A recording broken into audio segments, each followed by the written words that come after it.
Hey guys, tonight we're heading back to the early 1800s, deep into a world where most people never, and I mean never, travelled more than 10 miles from their front door.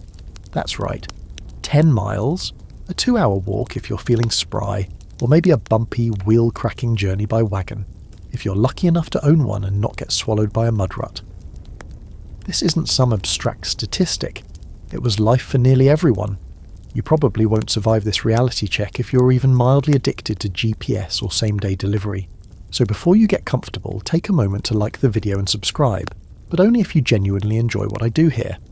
I also want to know, what city are you watching from and what time is it right now? Drop it in the comments just so we can feel how far apart and yet strangely close we all are.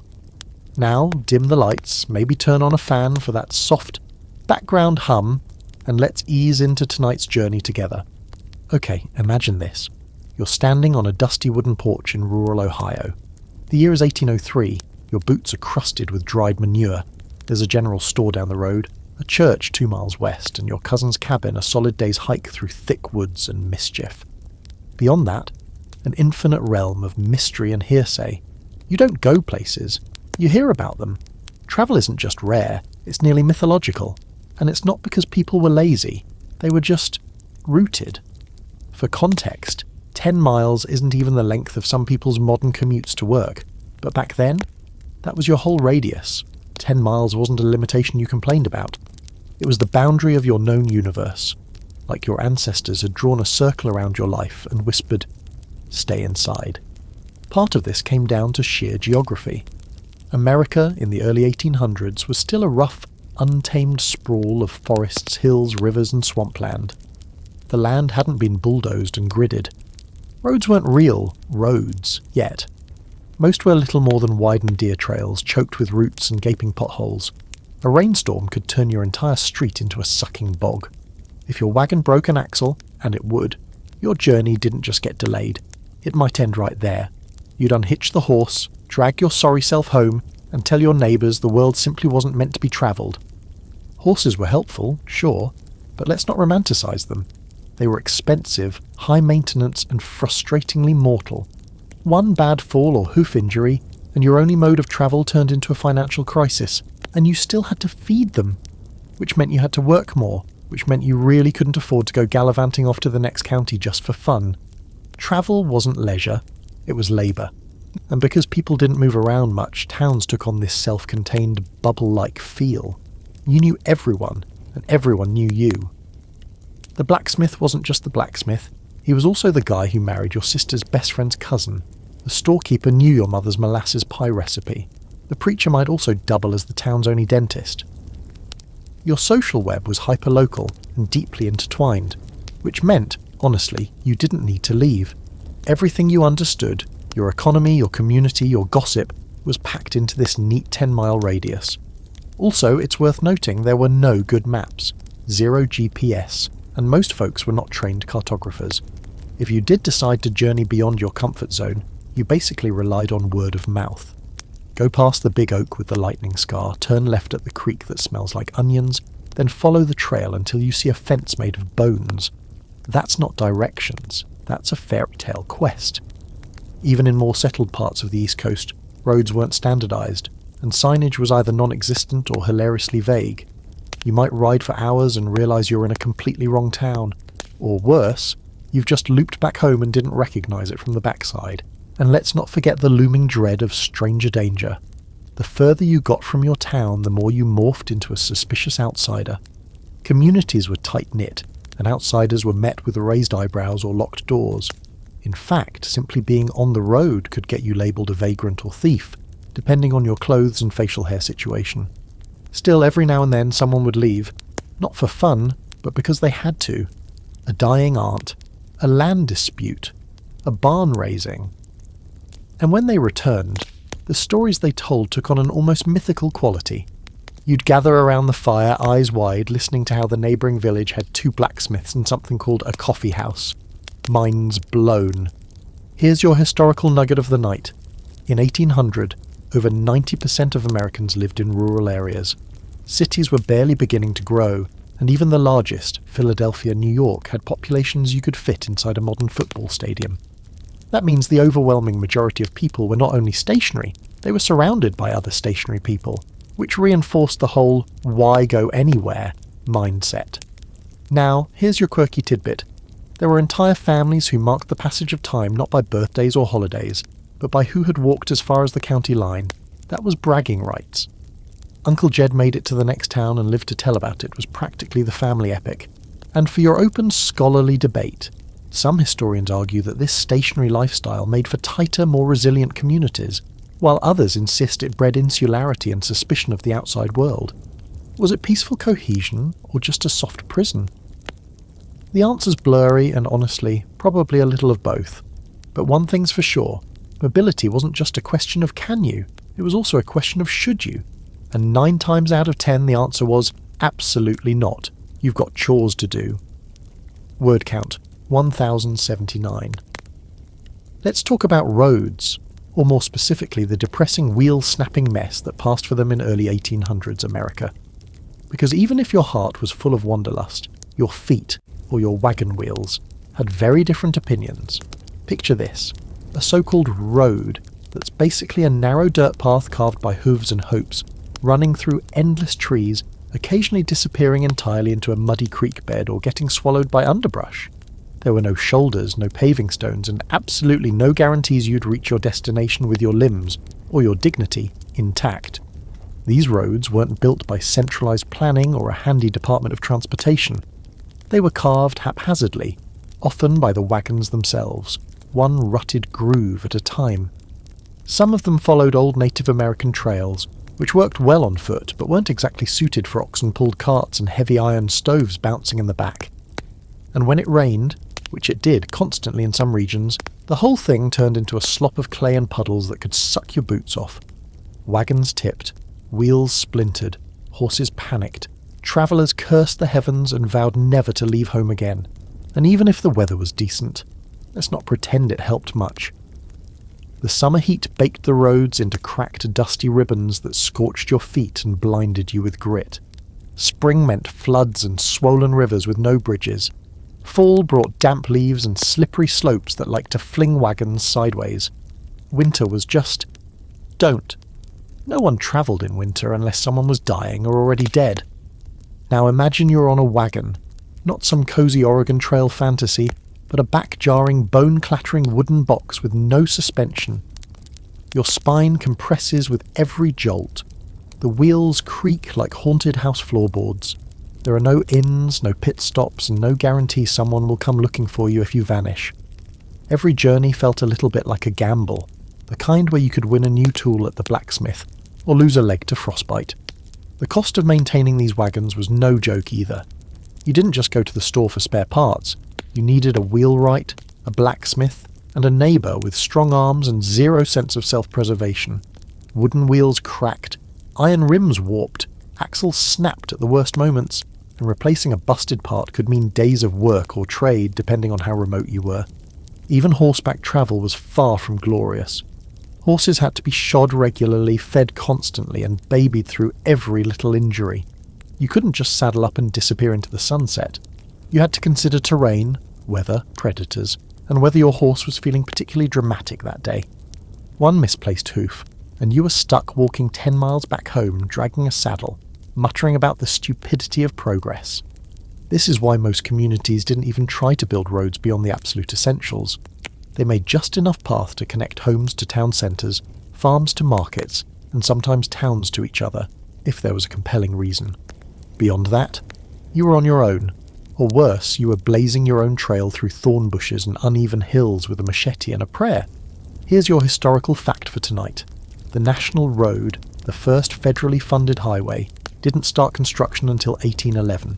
That's right, 1811, and it only stretched a few hundred miles at first, from Maryland to what's now West Virginia. Most of the country, completely untouched. If you weren't along that sliver of federal ambition, you were still slogging through ankle-deep mud with your pants rolled up and your teeth rattling. Quirky fact. Travellers used to carry flatboards or planks in their wagons just to get through swampy stretches. These weren't part of the road. They became the road. When the wagon got stuck, you jumped down, lay out a few planks, move forward 5 feet, then pick them up and start again. It was travellers' obstacle course. By the end, you didn't care what was at the destination, you just wanted to never see another plank in your life. Now for the scholarly debate.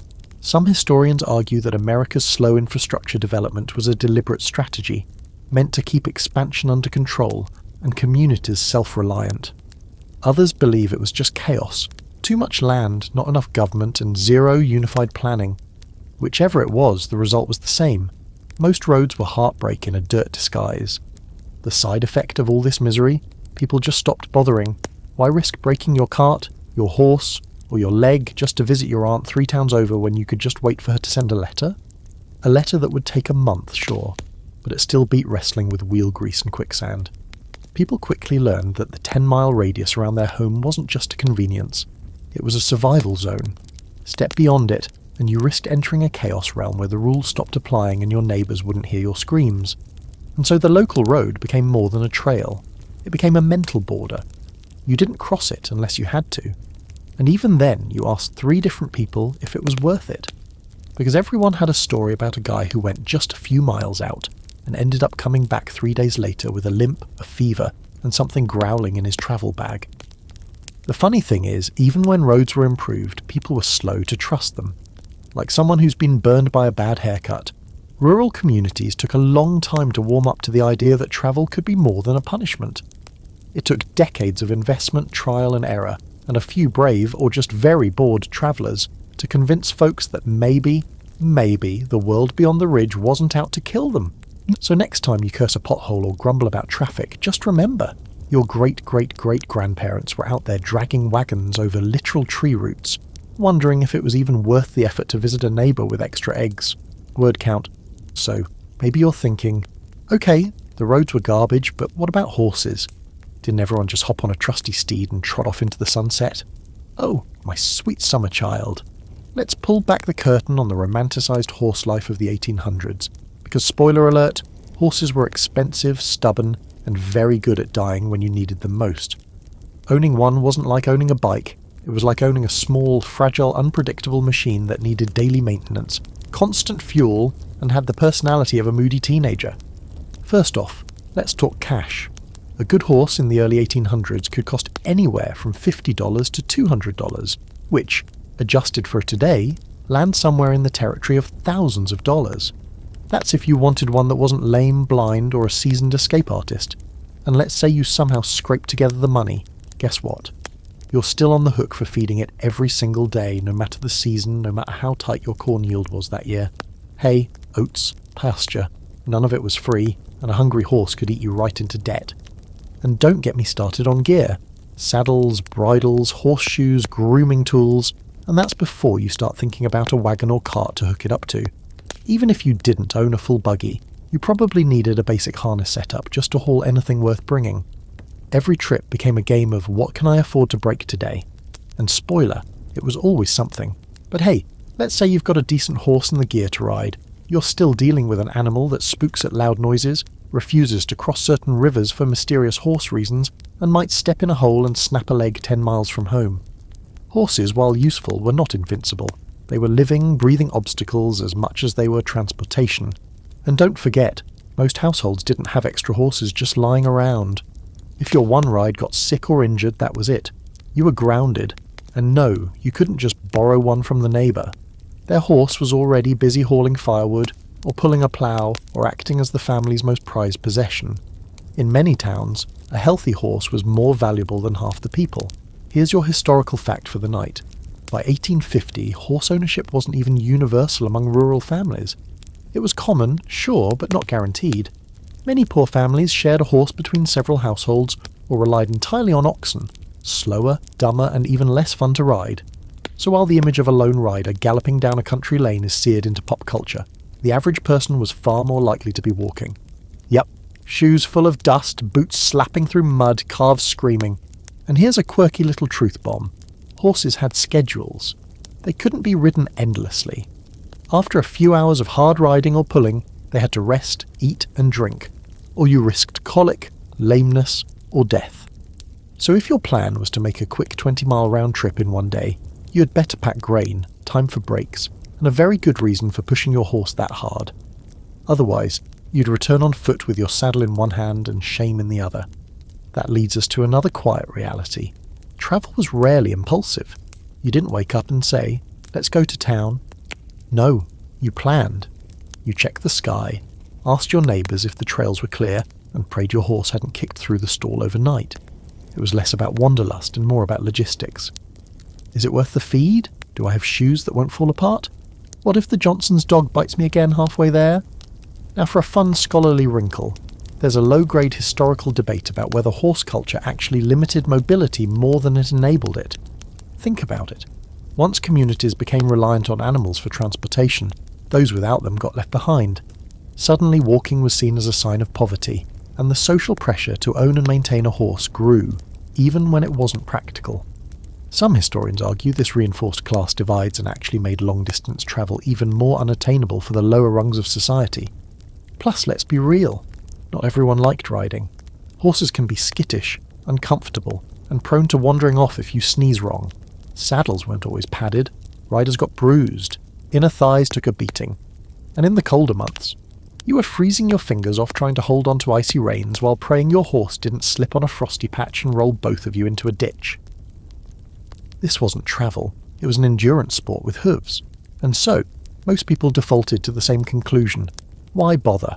Why risk your horse's health, your spine, and your financial security just to pick up something you could probably barter for in town next week? Or wait for someone else to make the journey and bring back what you needed? Community networks weren't just emotional support, they were logistical lifelines. If someone was headed out, you handed them a list and a promise to trade eggs or soap or help with their next barn raising.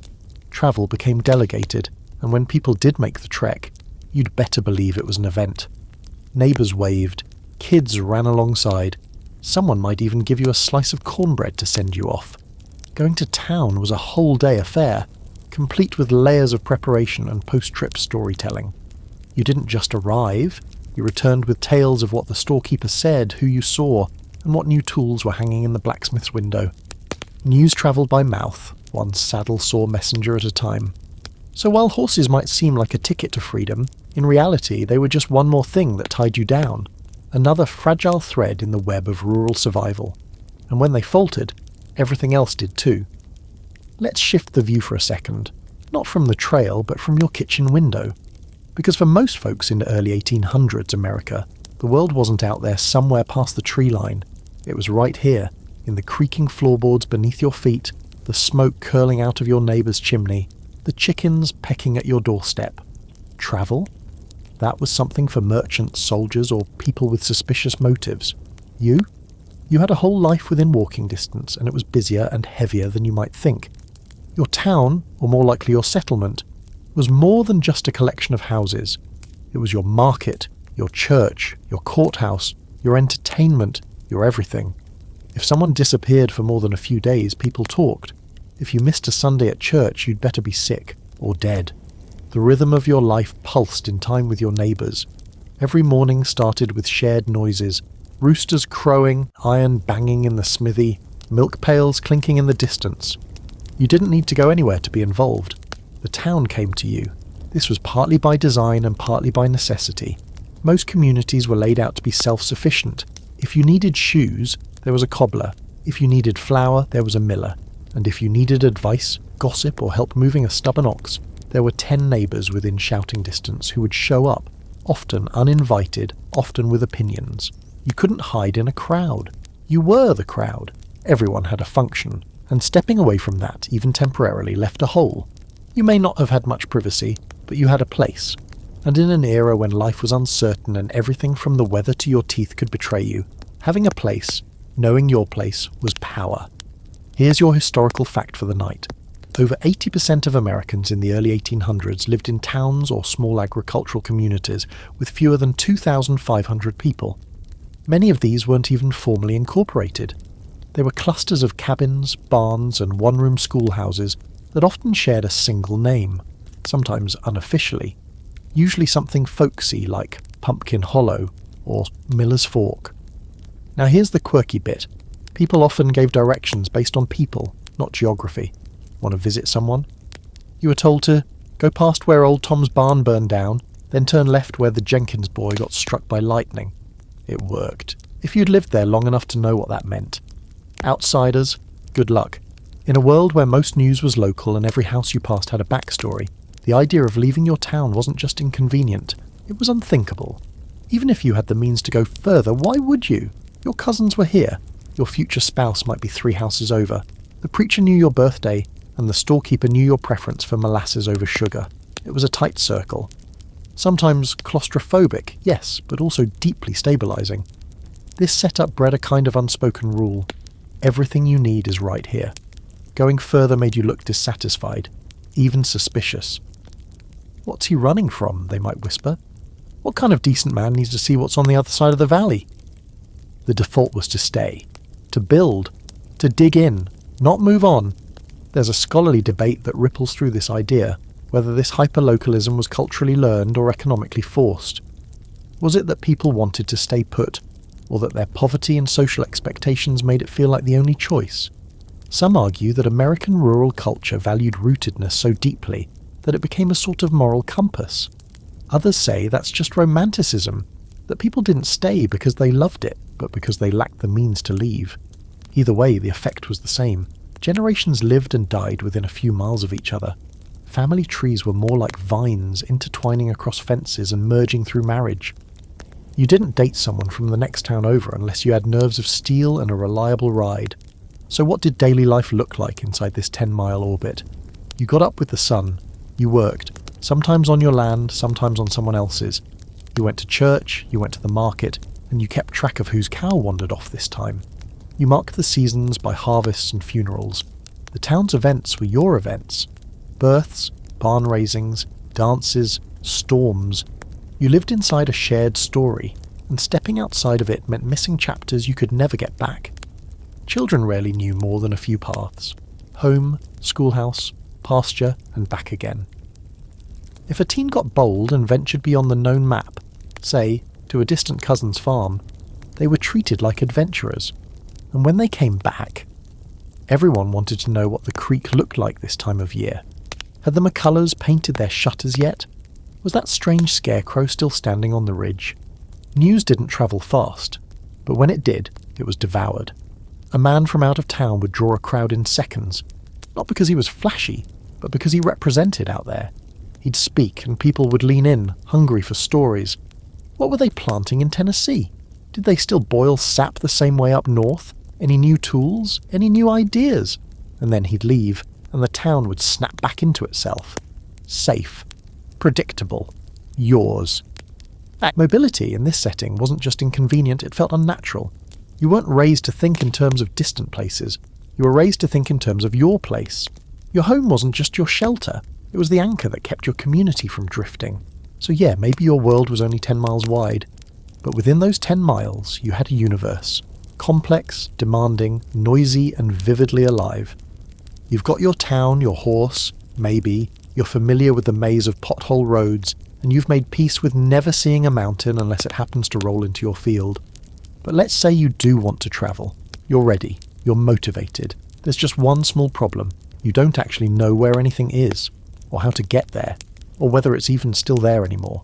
Because in early 1800s America, maps were less of a navigational tool and more of an optimistic suggestion and directions.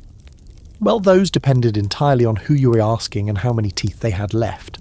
There was no standardised mapping, no government-issued atlases for the common man. The maps that did exist were often outdated, inaccurate, and wildly inconsistent. A river might be sketched in the wrong spot. A mountain range could be missing. Whole towns were either forgotten or exaggerated into cities. Some maps were more political propaganda than geography. Look how vast and civilized we are. Even if half of what they showed was theoretical or wishful thinking, even literacy was a hurdle. Plenty of folks in rural communities couldn't read much more than their Bible or the back of a flour sack.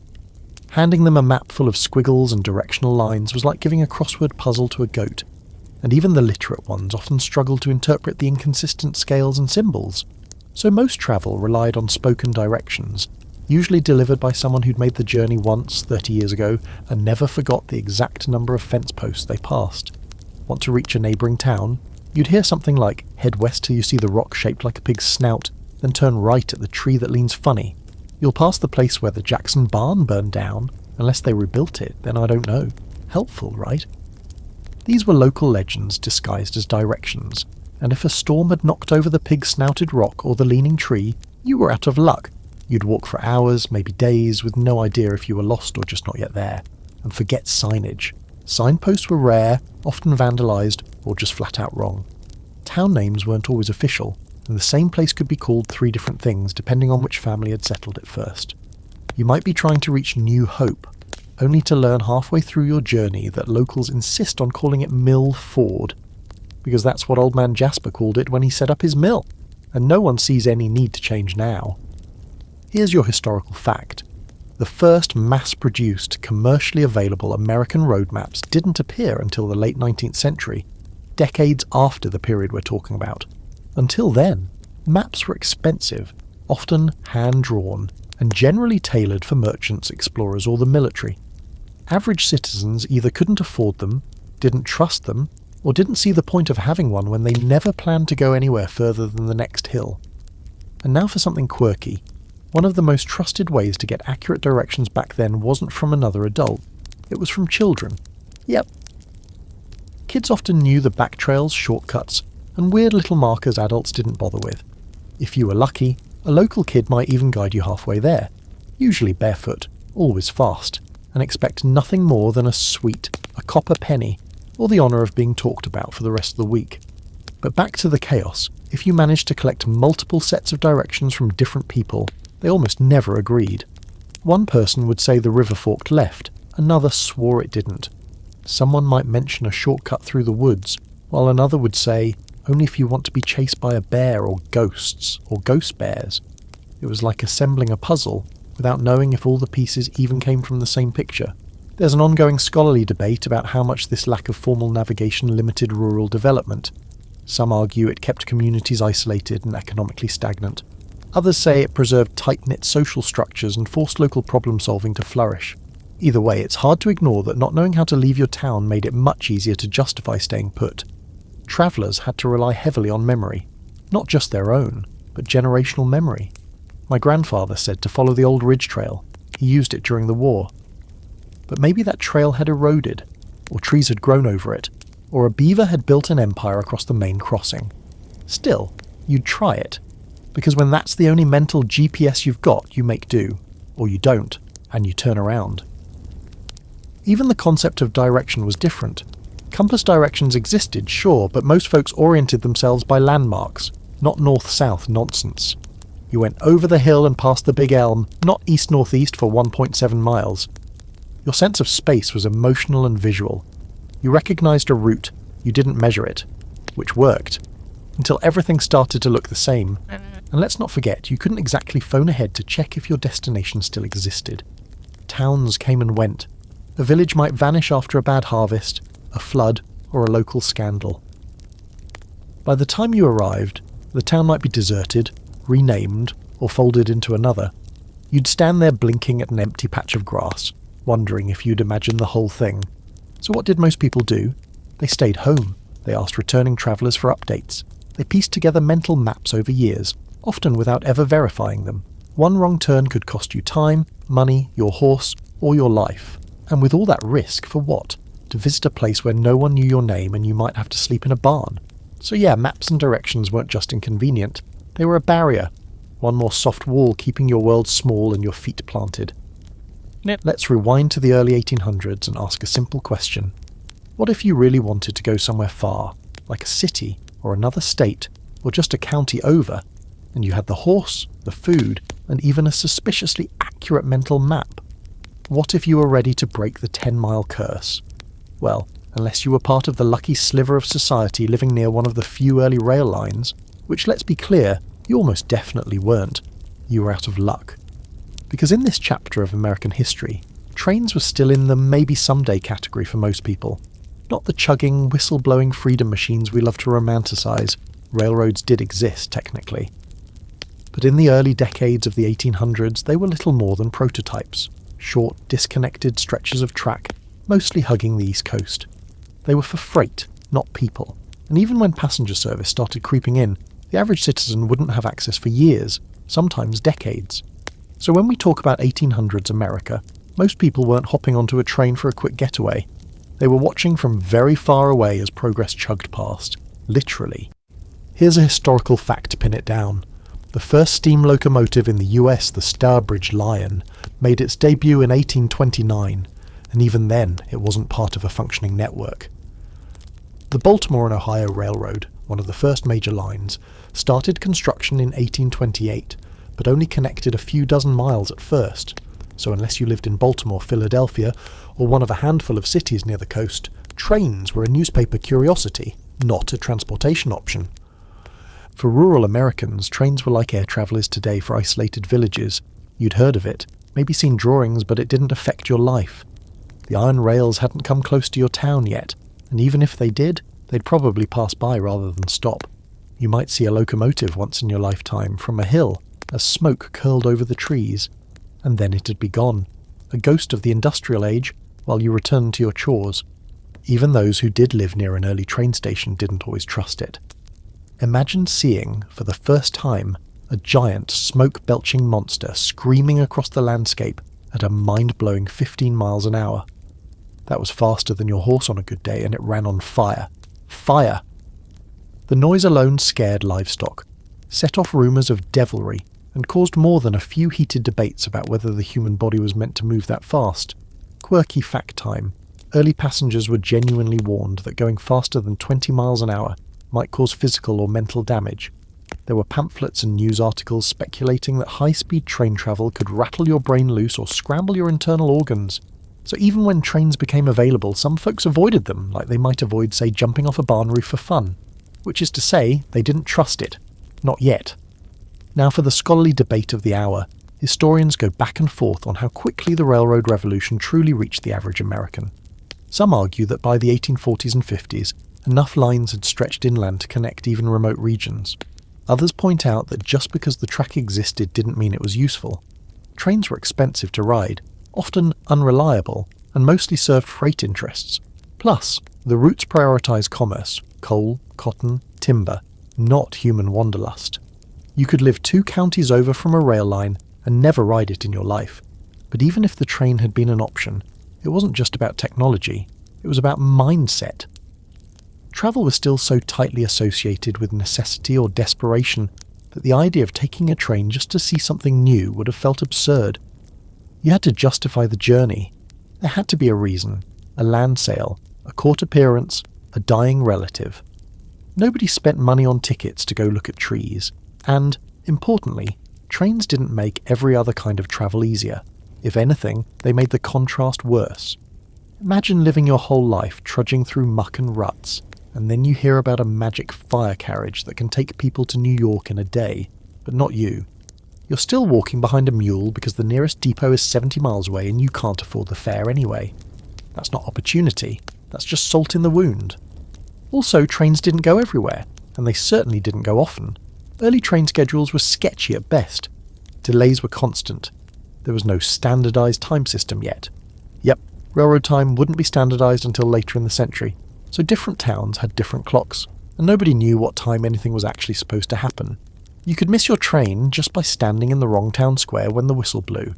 And travel by train wasn't exactly luxurious in the early years. The cars were bumpy, noisy, sometimes unheated in winter, and sweltering in summer. Sparks from the smokestack could fly in through open windows and set your hat on fire if you were unlucky. Bathroom options. Let's just say you were better off not asking. People used trains because they were faster, not because they were fun, so most people didn't use them. They heard stories, maybe saw one once, but the tracks might as well have been ocean waves, visible, loud, unreachable. The reality for most rural Americans in the 1800s was that trains existed like cities did, somewhere out there promising something, but not for you. And that's what makes the 10-mile limit feel so real. Not because people didn't want to go farther, but because even with the birth of machines and steel tracks, the average person still faced the same barriers. Distance, money, danger, and an overwhelming sense of why bother. The world could be racing ahead, steam engines screeching their way into the future, but from your porch, it was still just another sound on the wind. Let's talk about time, specifically the absolute lack of it.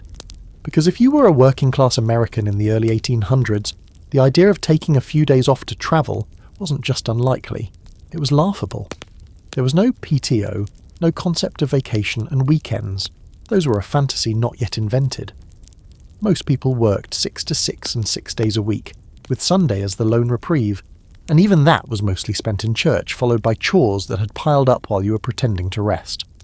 The rhythm of daily life was dictated by survival. If you didn't chop wood today, you'd freeze tonight. If you didn't tend your crops, your winter pantry would laugh at you in February. If you didn't milk the cow, she'd moo all night and throw a fit. Every task you skipped was a future disaster waiting to pounce. So even the idea of spending a whole day away from home, not working, not producing, just being gone, was almost unthinkable. There was simply no margin for leisure, no buffer.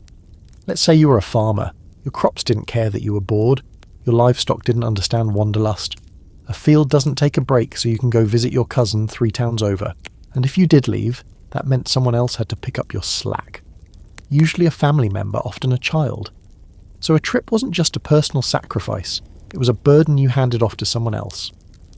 Sure, Pa went to the county seat. We'll be here feeding his pigs and hoping nothing catches fire. Here's a historical reality. The average working person in the 1800s laboured between 60 and 70 hours a week. That's just what it took to keep a household functional, whether you were on a farm, in a mill, or running a general store. And without electricity or automation, every task took longer. Washing clothes, an all-day affair, baking bread. Start before sunrise if you want it by lunch. Travel had to compete with everything else, and most of the time it lost. Even for tradesmen or townsfolk, business didn't stop just because you needed a change of scenery. If you were a blacksmith, you couldn't leave for 2 days and expect customers to wait patiently. If you ran a shop, absence meant lost sales. There were no temp agencies or backups. You were the business. And closing your doors for a spontaneous visit to your in-laws was a surefire way to lose money. Or worse, customers who just wandered over to someone else. And even Sunday, that sacred day of rest, wasn't exactly restful.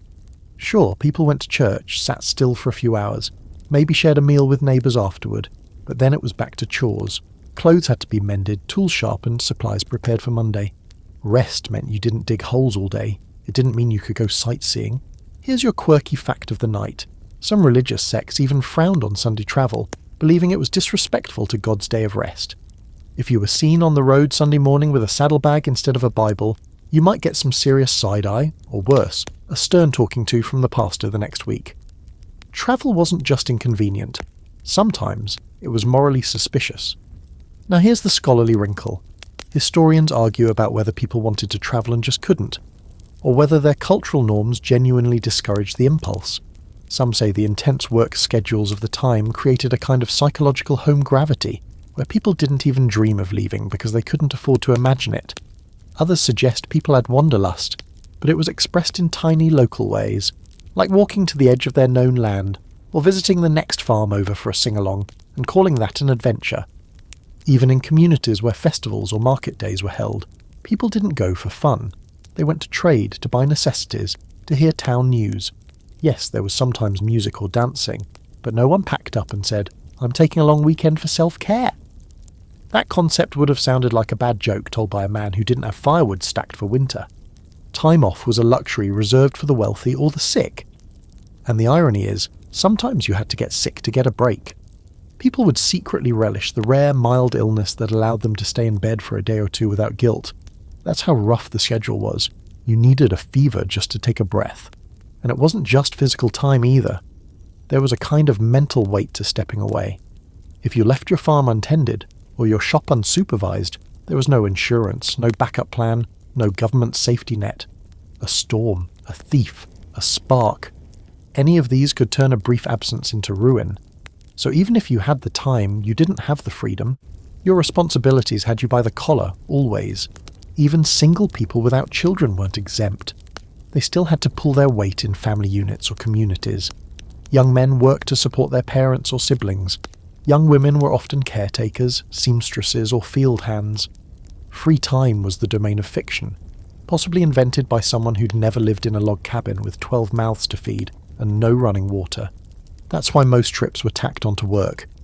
You didn't go to town, you went to town because you needed nails, a new scythe, or a tin of lamp oil. If you saw your friend there, great. If not, oh well, you'd be too tired to talk anyway. Travel was folded into errands like raisins in a loaf of brown bread, rare, chewy, and not exactly the main point. And so, the idea of going more than 10 miles just for the sake of seeing the world, that was about as likely as taking a hot air balloon to the moon. Not because you were lazy or small-minded or afraid, but because there simply weren't enough hours in the day, or days in the year, to make wandering possible. Every hour counted. Every footstep had a price. In that world, staying put wasn't just the practical choice. It was the only one that made sense. Now let's zoom in on something a little quieter. Something that didn't require wheels, roads, horses, or even leaving your chair by the fire. The mail. Because for most people in 1800s America, communication became the stand-in for travel. Letters could go where your boots and buggy couldn't. They floated across muddy terrain and over mountain ranges, reaching places you'd only heard about in stories. And in a world where physical movement was hard, slow and expensive, writing a letter was how you travelled by proxy. But this wasn't like today, where you tap out a message on your phone while half watching TV and it arrives in seconds. Mail in the 1800s was a production. First, you had to write the thing, which meant ink, paper and actual literacy, none of which were guaranteed. Then you had to figure out where to send it. And finally, you had to pay to send it. Not a lot, sure, but enough that it made you think twice. And once it was dropped off, your message might take weeks, even months to arrive, if it made it at all. Still, people wrote. A lot. Because letters were windows. They told you about distant relatives, wars in places you'd never see, births and deaths you couldn't be present for. And even though reading someone's handwriting didn't come close to a warm hug or a shared cup of coffee, it was something. It was connection. And in a world where most people stayed within the same 10-mile radius for their entire lives, connection was gold. Here's your historical fact. The US Postal Service was one of the first major federal institutions to reach into rural America. As early as the 1790s, there were more than 70 post offices, and that number exploded throughout the 1800s. By 1828, there were over 7,500. Mail routes were some of the first consistent paths between towns. You might not have a decent road to the next village, but you might have a mail carrier brave or bored, enough to try the journey every few weeks. Mail carriers weren't like modern postal workers with standardised uniforms and squeaky-wheeled carts. These were lone riders or coach drivers, hauling bags full of handwritten hope through storms, bandit territory and deep isolation. If they lost the mail, or quit, or got kicked by a horse and decided to stay in a new town forever, which happened more than you'd think, your letter just vanished into the void. Still, people adapted. Families would send bundles of letters with anyone headed in the right direction. That travelling peddler passing through with buttons and ribbon. Give him a sealed envelope and pray. And when mail did arrive, it was an event. The whole town might show up at the general store to hear news read aloud, especially if someone couldn't read themselves. A letter from back east could become entertainment, comfort or heartbreak, all depending on the ink. Here's your quirky fact. Many people reused paper. If you received a letter, you might flip it over and write your reply on the blank side before sending it back. Margins were fair game. Some families even cut the paper in half to save room. And envelopes? Nope, those cost extra. Most letters were folded and sealed with wax or tucked inside themselves in such a way that they became their own wrapping. Efficient, but definitely not private. Anyone with curiosity and fingernails could take a peek. In this strange postal economy, letters became a kind of passive travel. You could learn about a cousin's wedding in a state you'd never visit, or hear about a new baby named after your grandfather. And even if you couldn't attend the wedding or hold the baby, you could imagine it. That was travel too. Emotional travel. The kind that kept your inner world a little bigger than the 10-mile stretch outside your front door. Here's the scholarly debate. Some historians argue that the widespread use of mail in the 1800s replaced the need to travel for many people, that it let them maintain bonds across space without ever needing to risk the road. Others say the rise of mail only highlighted how trapped people felt, that each letter from afar was a painful reminder of how far they couldn't go. Did letters bring people together, or just tease them with what they were missing? For many, it was probably both. Getting a letter from a brother in Kentucky might make you feel less alone and more stuck. You'd hear about his new house, or how the soil's better there, or how he met someone at church who reminded him of Ma. And you'd smile, fold the letter, tuck it into a drawer, and then look out at the same cornfield you've known since childhood, wondering if your life was smaller than it had to be. But still, people wrote. Even when ink was scarce and paper had to be hoarded like sugar, people put their thoughts into tidy lines and sent them off with hope. Letters were the soul's way of stretching out, even when the body couldn't follow. They were the little birds you sent flying from your window, not knowing where they'd land, or if they'd come back. And so, in an odd way, the post office became the most important building in town. Not the church, not the tavern, not the store. The post office was the portal, the wire that hummed with far-off voices. You might not get mail every day or even every week, but when it came, you held it like something sacred. A letter was proof that there was a world outside your own, and that someone in it was thinking of you. So while you stayed put, your words did not. Your thoughts travelled. Your questions and congratulations and confessions made the journey you couldn't, and that counted for something. Let's step outside for a moment. Not for a journey, just a peek, and imagine you're standing on your porch, squinting at the sky. It's grey. Again. You feel the heaviness in the air, and you already know, without checking the creek, without glancing at the clouds, that you're not going anywhere today. Because in early 1800s America, the weather was the boss. Not your boss, not your horse's boss, the universal boss. It decided everything. What you wore, what you ate, whether you ploughed, and whether you dared to leave the relative safety of home. If nature wasn't in the mood for cooperation, your plans, your errands, your long-awaited trip to the next town, they all vanished with the wind, or got buried under 3 feet of it. Modern folks love to grumble about the weather. It's raining again. Too hot to drive. But when you're not protected by 4-wheel drive, asphalt, HVAC, or Gore-Tex, weather isn't an inconvenience. It's a full-blown shutdown. Roads washed out. Trails turned to soup. Rivers flooded their banks and swallowed bridges, if there were bridges to begin with. Cold snaps froze wagon wheels in place. Droughts turned water sources to dust. And windstorms could flatten a small homestead like a house of cards, sending half your roof flying into the next county. Here's your historical fact. In the early 1800s, there was no formal weather forecasting system in America. No radar, no chance of showers. The best you could do was look to the sky, listen to your bones, and maybe trust your neighbour's grandpa, who claimed he could smell storms coming 3 days out. The US Weather Bureau, now the National Weather Service, didn't get established until 1870. Before that, weather reports were basically gossip and superstition. So you didn't just check the weather, you observed it like it was a wild animal, and you learned the hard way. One ill-timed journey could cure you of optimism forever. Maybe you set out with the sun high, birds chirping, feeling good about that trip to the next town. Then a few miles in, the clouds roll over like a curtain. The wind picks up, a squall barrels in, the road disappears into a swamp, and just like that, you're cold, soaked, and questioning your life choices. If you're lucky, you get back home. If not, you're stranded in the woods with a wheel-deep wagon and a horse that keeps looking at you like, why are we out here? Quirky weather-related fact, snowstorms were especially notorious. Entire regions would just stop. Mail routes halted, school closed, if you had one. People would tie ropes between buildings so they wouldn't get lost walking between the barn and the house.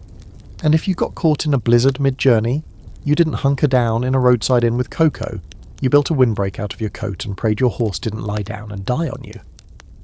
Travel in winter was often reserved for emergencies. Births, deaths, fires. Maybe a desperate supply run. But only if you truly had no other choice. And it wasn't just snow. Summer thunderstorms could roll in with almost no warning. Lightning had a bad habit of finding travellers on open trails. In fact, it wasn't uncommon for early Americans to see travel interrupted not by direct strikes, but by the sheer noise and fear factor.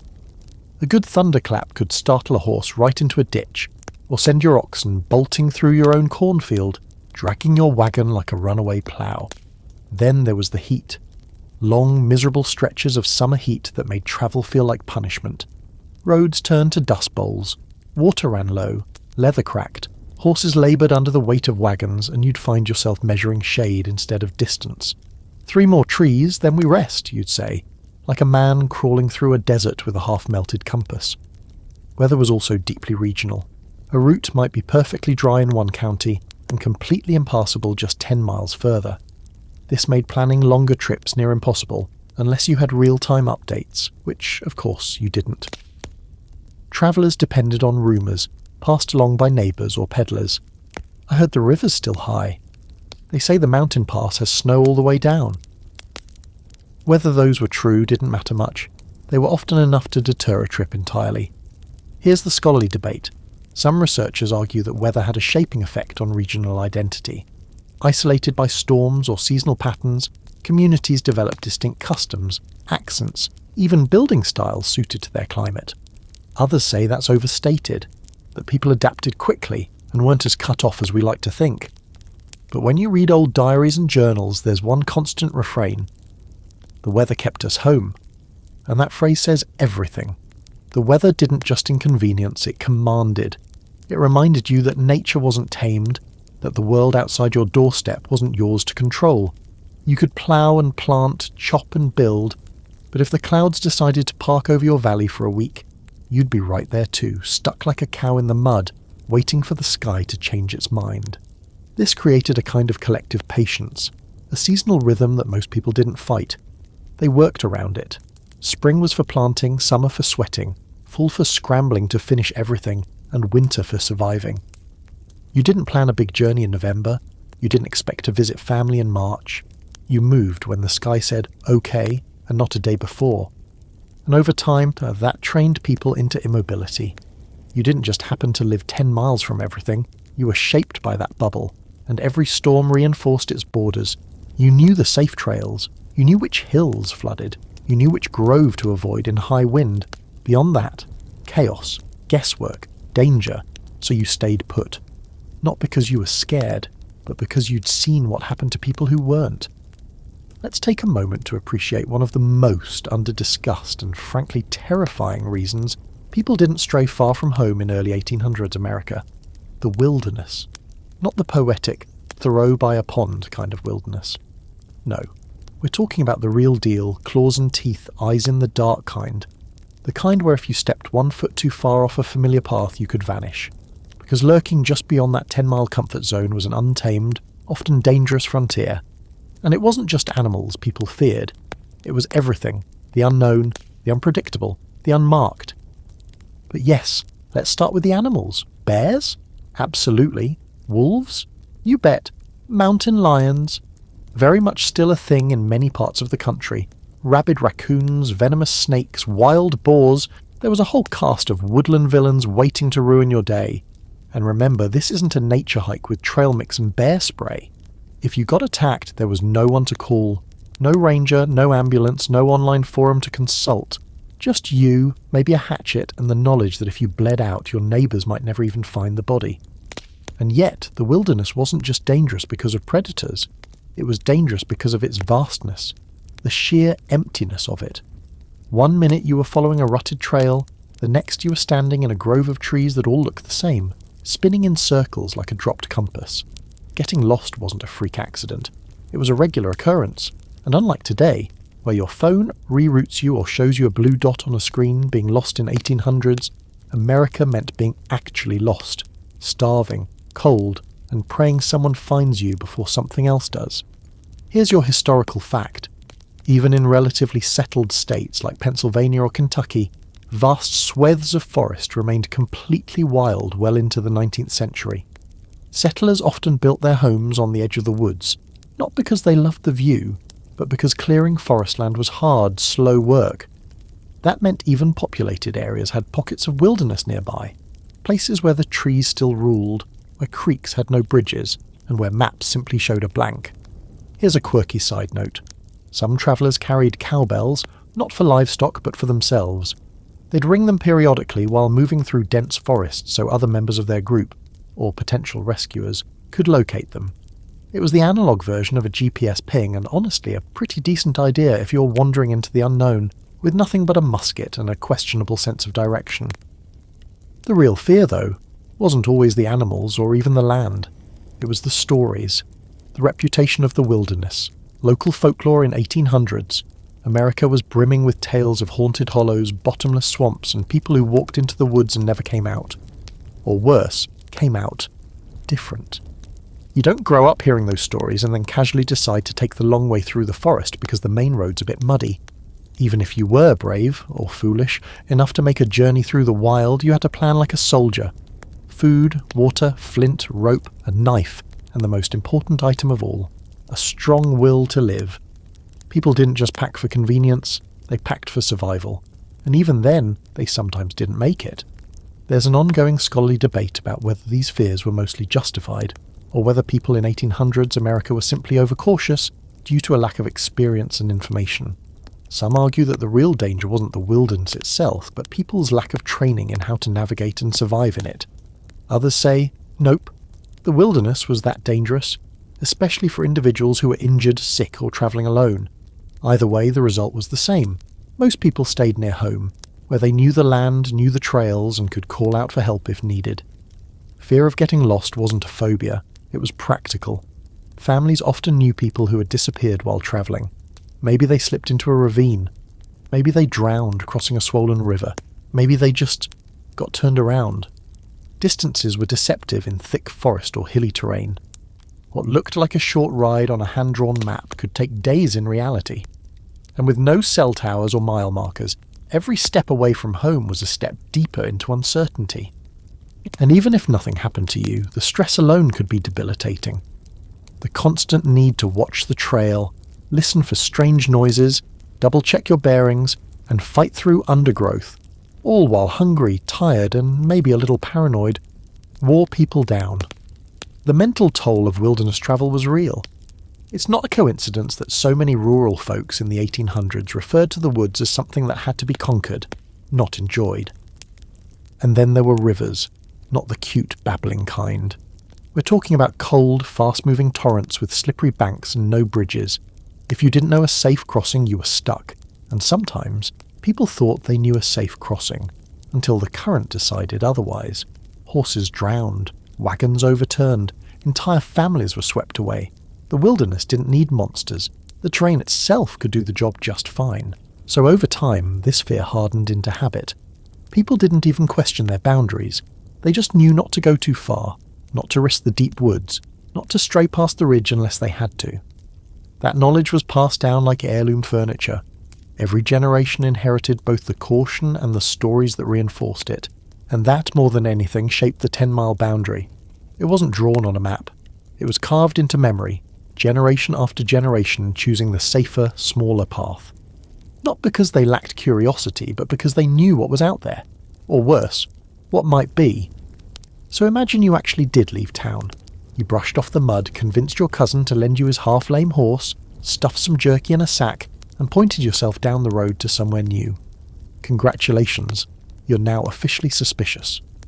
Because in early 1800s America, if you were out travelling without a clear reason, people didn't think adventurer. They thought drifter, vagrant, or thief. Mobility, for all its promises, came with a side of social stigma. You weren't just on the move, you were being watched. In small, tight-knit communities, everyone knew everyone else. If you were born there, you stayed. If you left and came back, people wanted an explanation. If you left and didn't come back, people assumed the worst. And if you didn't live there but showed up unannounced, well, now you were someone to whisper about. Who's that? What does he want? Why is he here? Is he scouting for bandits? Is he running from the law? Has anyone seen the preacher's chicken? It wasn't just paranoia, it was cultural. In a time when community meant survival, strangers were a disruption. You could be friendly, sure, but polite conversation didn't mean trust. Trust was earned over years by showing up to barn raisings, baptisms, funerals, and voting days. It was knowing which kids belonged to whom, which dog was all bark, and who to call when your roof sprang a leak. A stranger couldn't offer any of that. A stranger was, at best, a question mark, and at worst, a threat. Here's your historical fact. Vagrancy laws were a common feature of 19th century American legal codes. In many towns, being without visible means of support could get you fined, jailed, or literally run out of town. Travelling workers, sometimes called journeymen, often had to carry proof of employment or letters of introduction just to avoid harassment. Without it, you were assumed to be idle, dishonest, or both. It wasn't illegal to move around, it was just deeply frowned upon unless you had a very good excuse. And yes, there were some acceptable reasons to travel.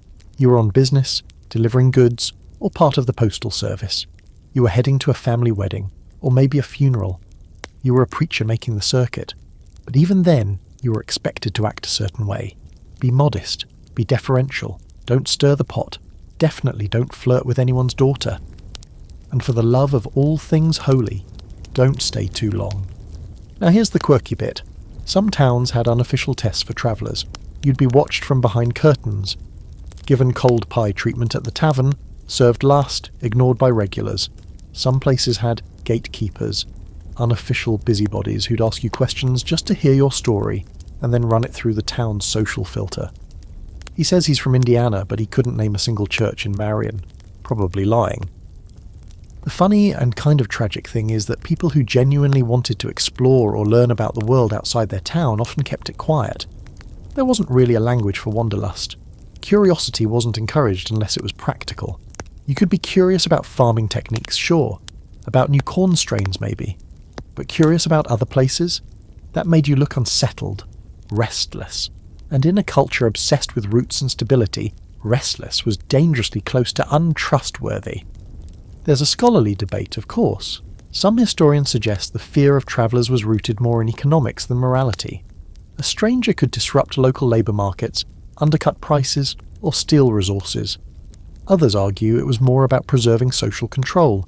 Keeping outsiders out meant maintaining a kind of narrative purity, where the town's version of reality didn't get challenged by outside perspectives.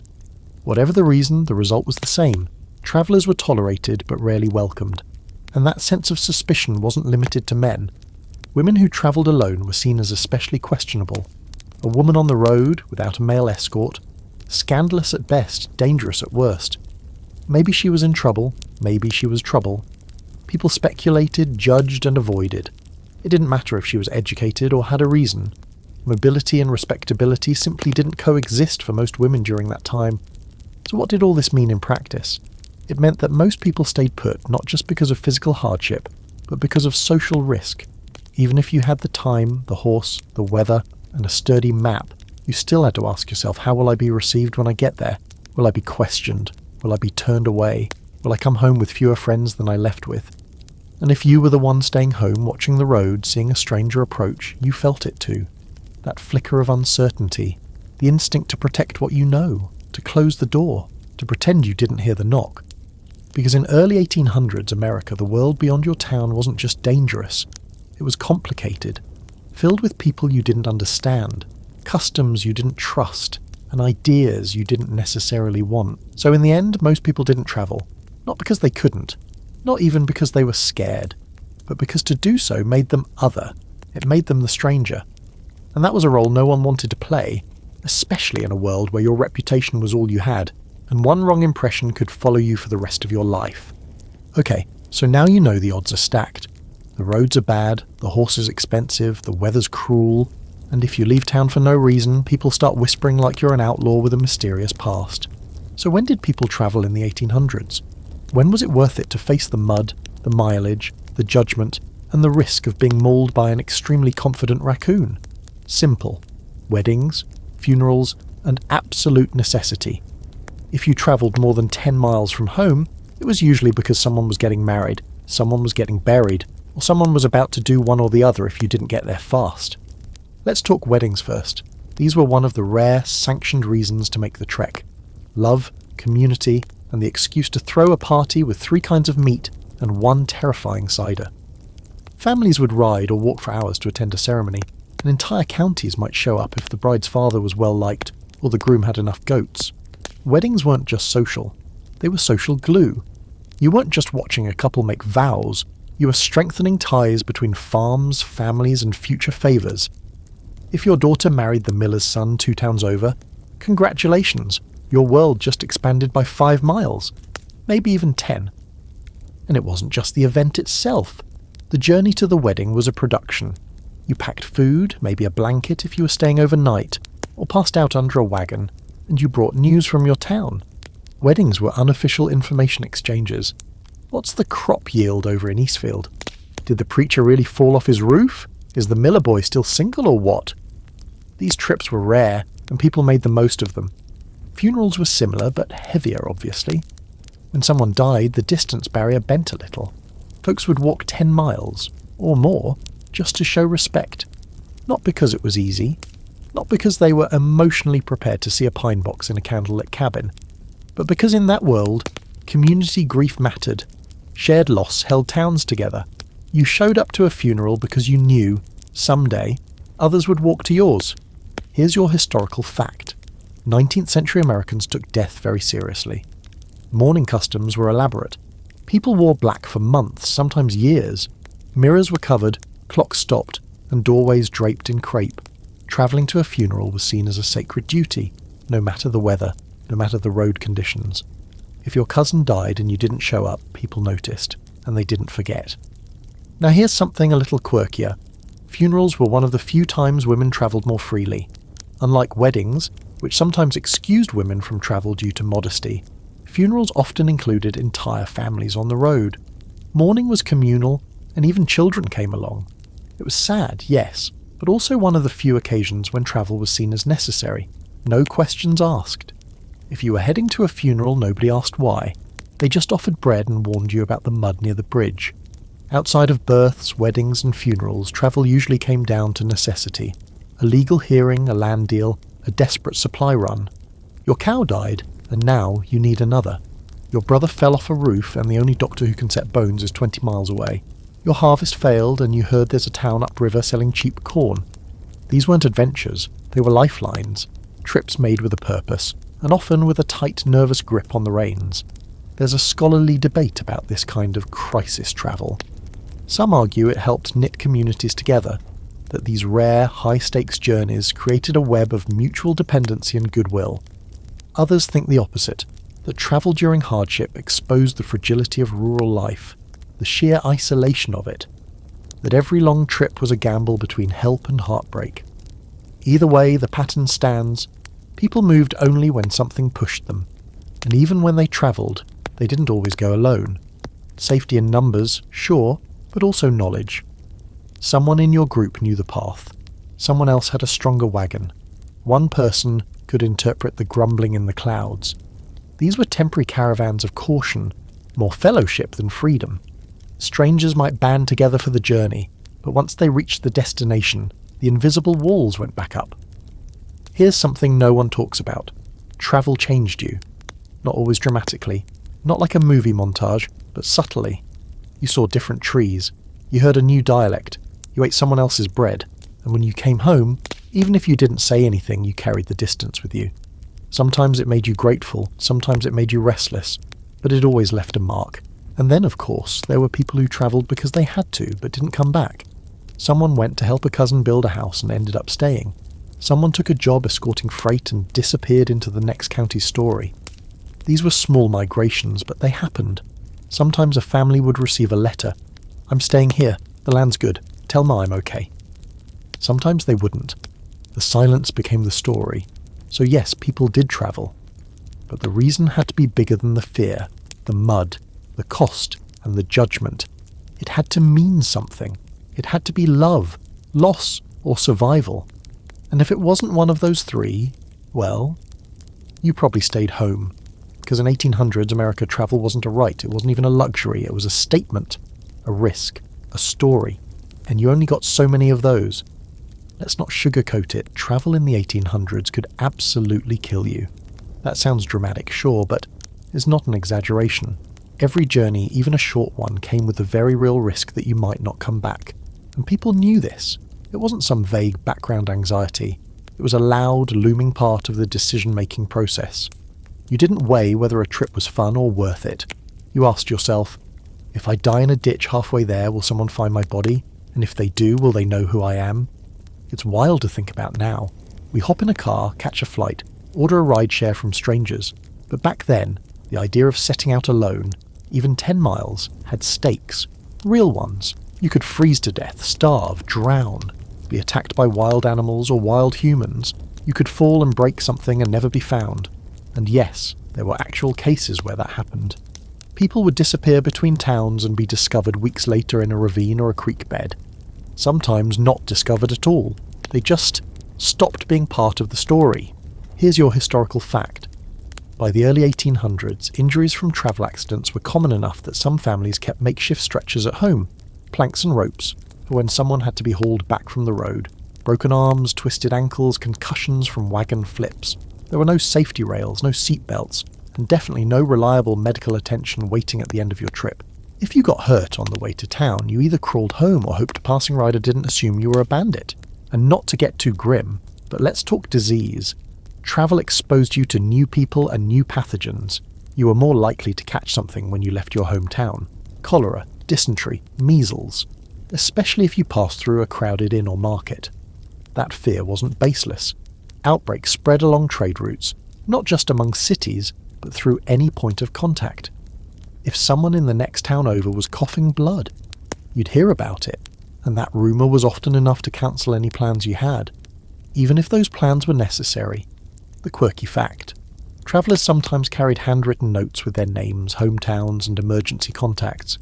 Well, emergency contact in the 1800s meant nearest relative, or the pastor who knows my handwriting. If they died on the road, the note helped strangers know who to send word to. That's how real the fear of dying mid-journey was. People prepared for it with paper, ink and dread.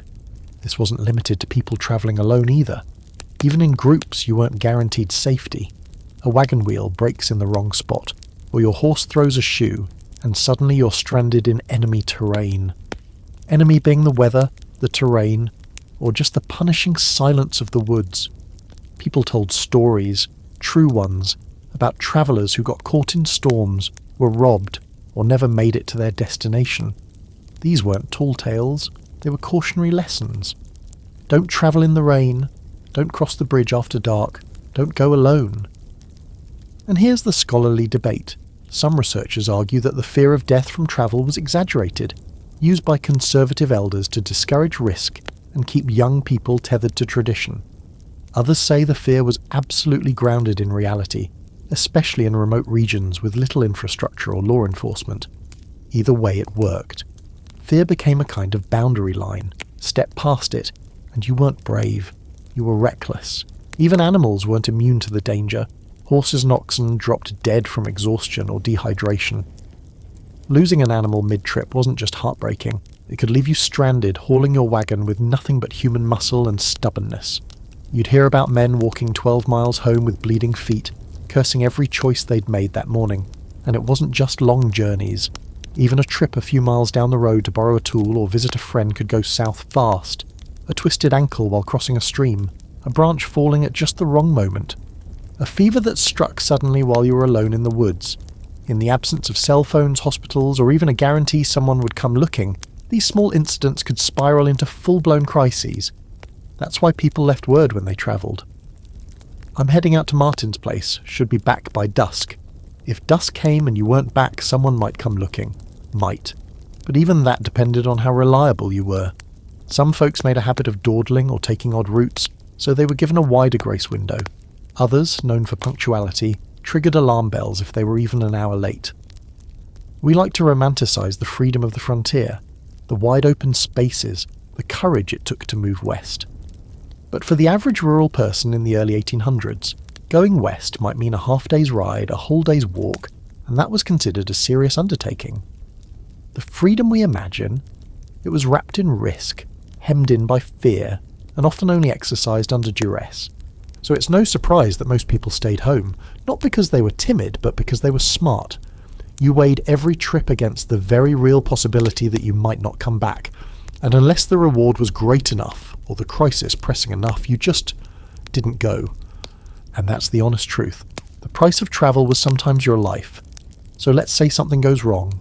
A real emergency this time. Your son's fallen from the barn loft and isn't waking up, or your neighbour's baby has a fever that won't break. It's not a matter of if you should seek help, it's a matter of how. Because in 1800s America, you weren't calling 911. There were no ambulances, no paramedics, and definitely no urgent care clinic down the street. The doctor didn't come to you unless you were wealthy, lucky, or dying in a particularly convenient location. If you needed medical attention, you had to go get it yourself, or send someone fast and pray they knew the way. And even then, doctor meant something very different than it does today. Rural physicians were few and far between, and they were often self-trained, semi-trained, or trained in a different century types. You might find someone who owned a copy of Gray's Anatomy, or someone whose medical kit included a bone saw, a bottle of laudanum, and an extremely casual understanding of germs. It wasn't that people didn't care, it's that medicine was still figuring itself out, and the infrastructure to support doctors, roads, communications, even sterile environments simply wasn't there yet. So if you lived outside a population centre, which most people did, medical help was often 10, 20, 30 miles away. That meant a hard choice in any emergency. Go get help and leave your loved one unattended, or stay and try to manage on your own. And that choice could be deadly. Here's your historical fact. As late as the 1830s, many regions in the US had just one licensed physician per 500 to 1,000 people. And licensed didn't always mean much. Medical licensing varied wildly by state, or didn't exist at all. Many doctors practiced based on apprenticeship or family tradition. Some had degrees from overseas, while others simply called themselves doctors and hoped no one asked too many questions. The result? You could ride 20 miles to fetch someone who turned out to be less helpful than the town midwife or your grandma's herbal poultice. This made self-reliance the default. Every household had its own home remedies, a few medical tools if you were lucky, and a firm grasp of how to set a bone using fence rails and pure will.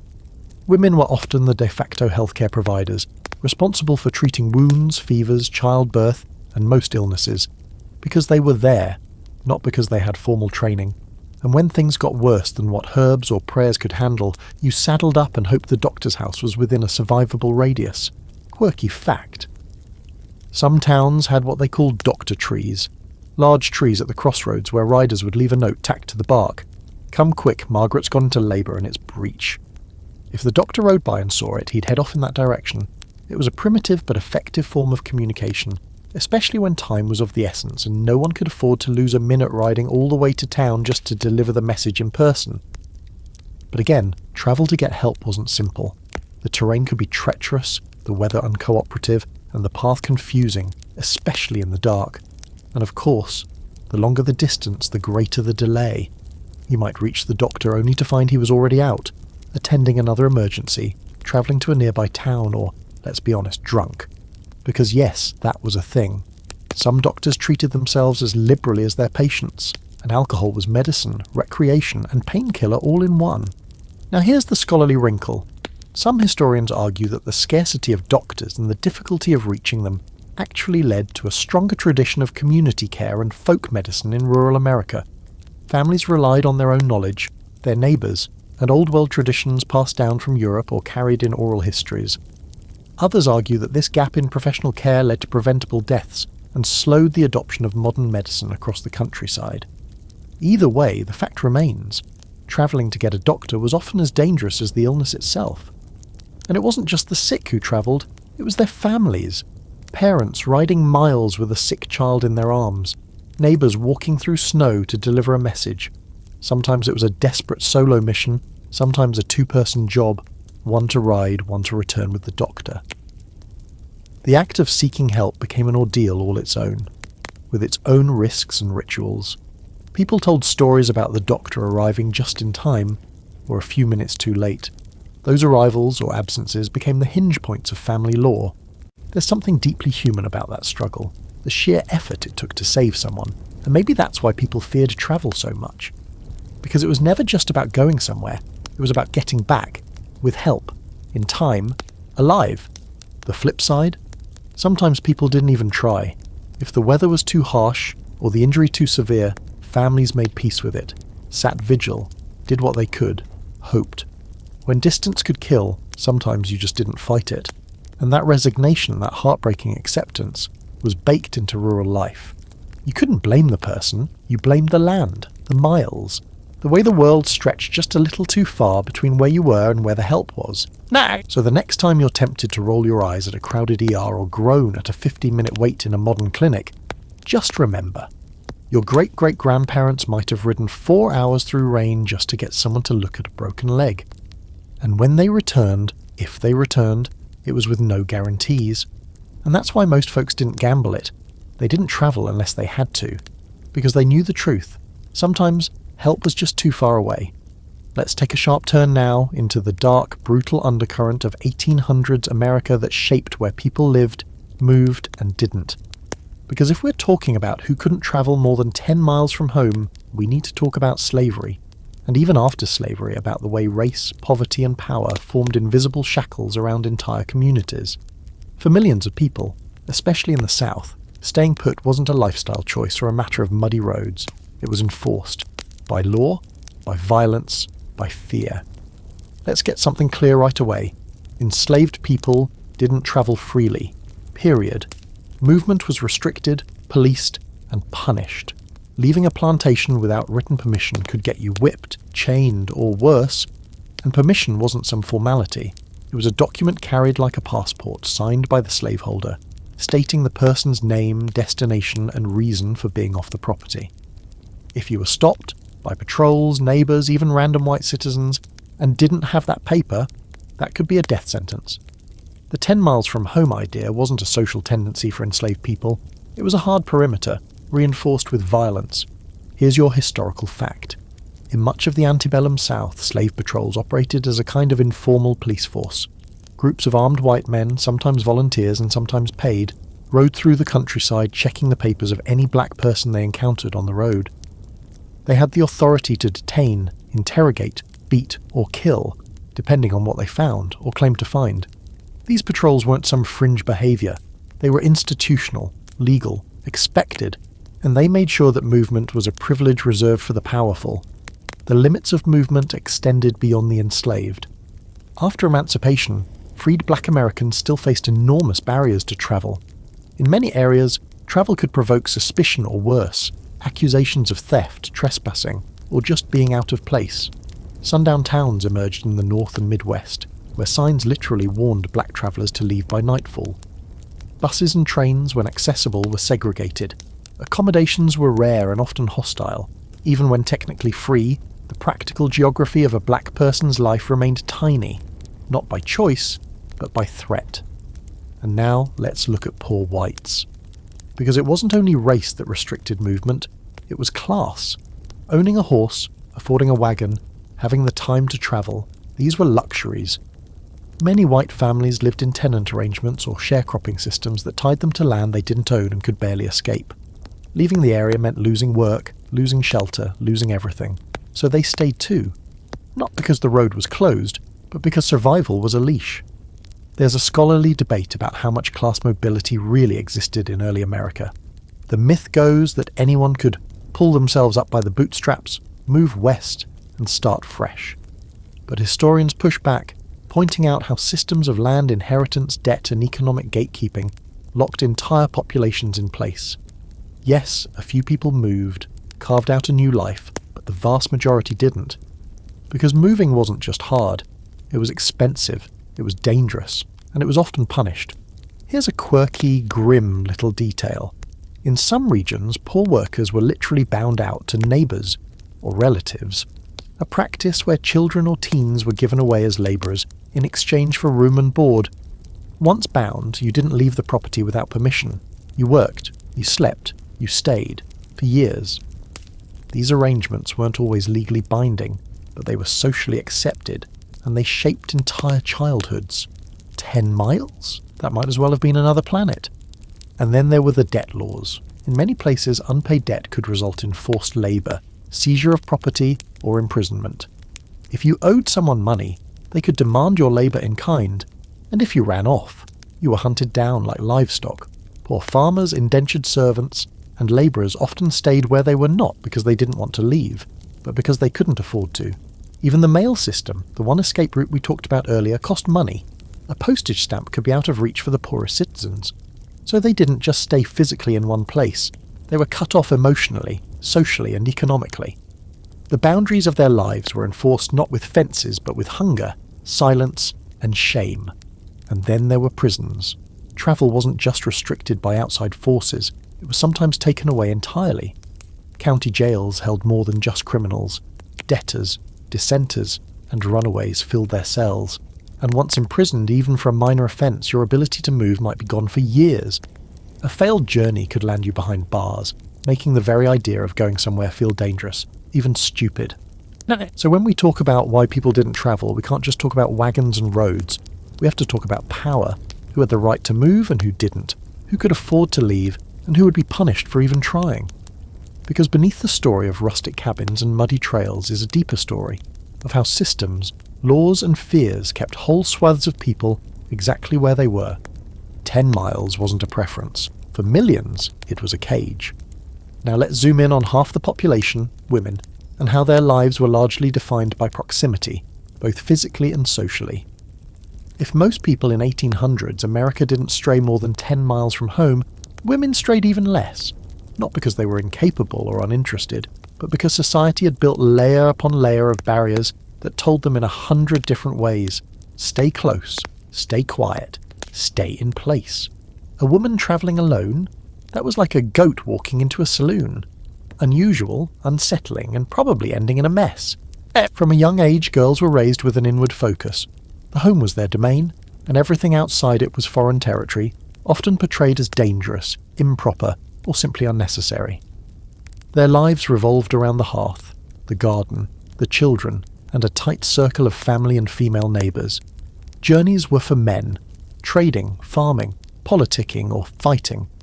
Women, it was assumed, didn't need to go anywhere unless they were moving as part of a family, and even then, they followed behind, not out in front. Here's your historical fact. Married women in the early 1800s, under the legal doctrine of coverture, had no independent legal identity. Their property, earnings, and even their ability to sign contracts were absorbed by their husbands.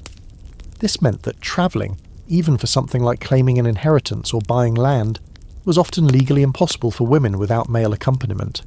They couldn't check into an inn on their own, sign for supplies, or take a case to court in a town 10 miles away. The law didn't just discourage travel, it blocked it. And while we're on the subject, let's not forget that women were also the default caregivers. Kids, elders, sick family members, all of it fell under their responsibility. Even if a woman wanted to leave for a few days, who would tend the fire? Who would cook, wash, mend, haul water, and scold the toddler for putting bugs in the sugar bin? The domestic load was heavy, constant, and deeply localised. Home wasn't just where the heart was, it was where all the work was, and stepping away often meant it would fall apart in your absence. Quirky fact. In some communities, especially more conservative religious ones, women were expected to ask permission, not just from their husbands, but from their church elders, before travelling outside their settlement. A solo journey could prompt gossip, a knock on the door, or in some cases even disciplinary measures from the congregation. This wasn't just about protecting safety, it was about protecting reputation. A woman on the road was instantly suspect, and of course, if you had to travel, you didn't do it alone. You brought a chaperone, a male relative, or joined a caravan. The idea of a woman riding off to visit her sister in the next county unaccompanied? Unthinkable. Even stagecoaches had gender rules. Women were sometimes denied seats if there weren't enough respectable passengers to buffer them from male strangers. Travelling required not just planning, but social engineering. You needed witnesses to your virtue, lest your virtue be questioned. There's an ongoing scholarly debate about how much this restricted mobility shaped gender roles long term. Some argue that by keeping women physically close to home, society effectively ensured their emotional and intellectual world remained small, reinforcing dependence and limiting opportunity. Others say that women created vast emotional landscapes within their local zones, networks of shared labour, knowledge, and influence that rivaled the political structures men built out on the road. In short, women's worlds were smaller, yes, but they weren't less complex, just less mobile.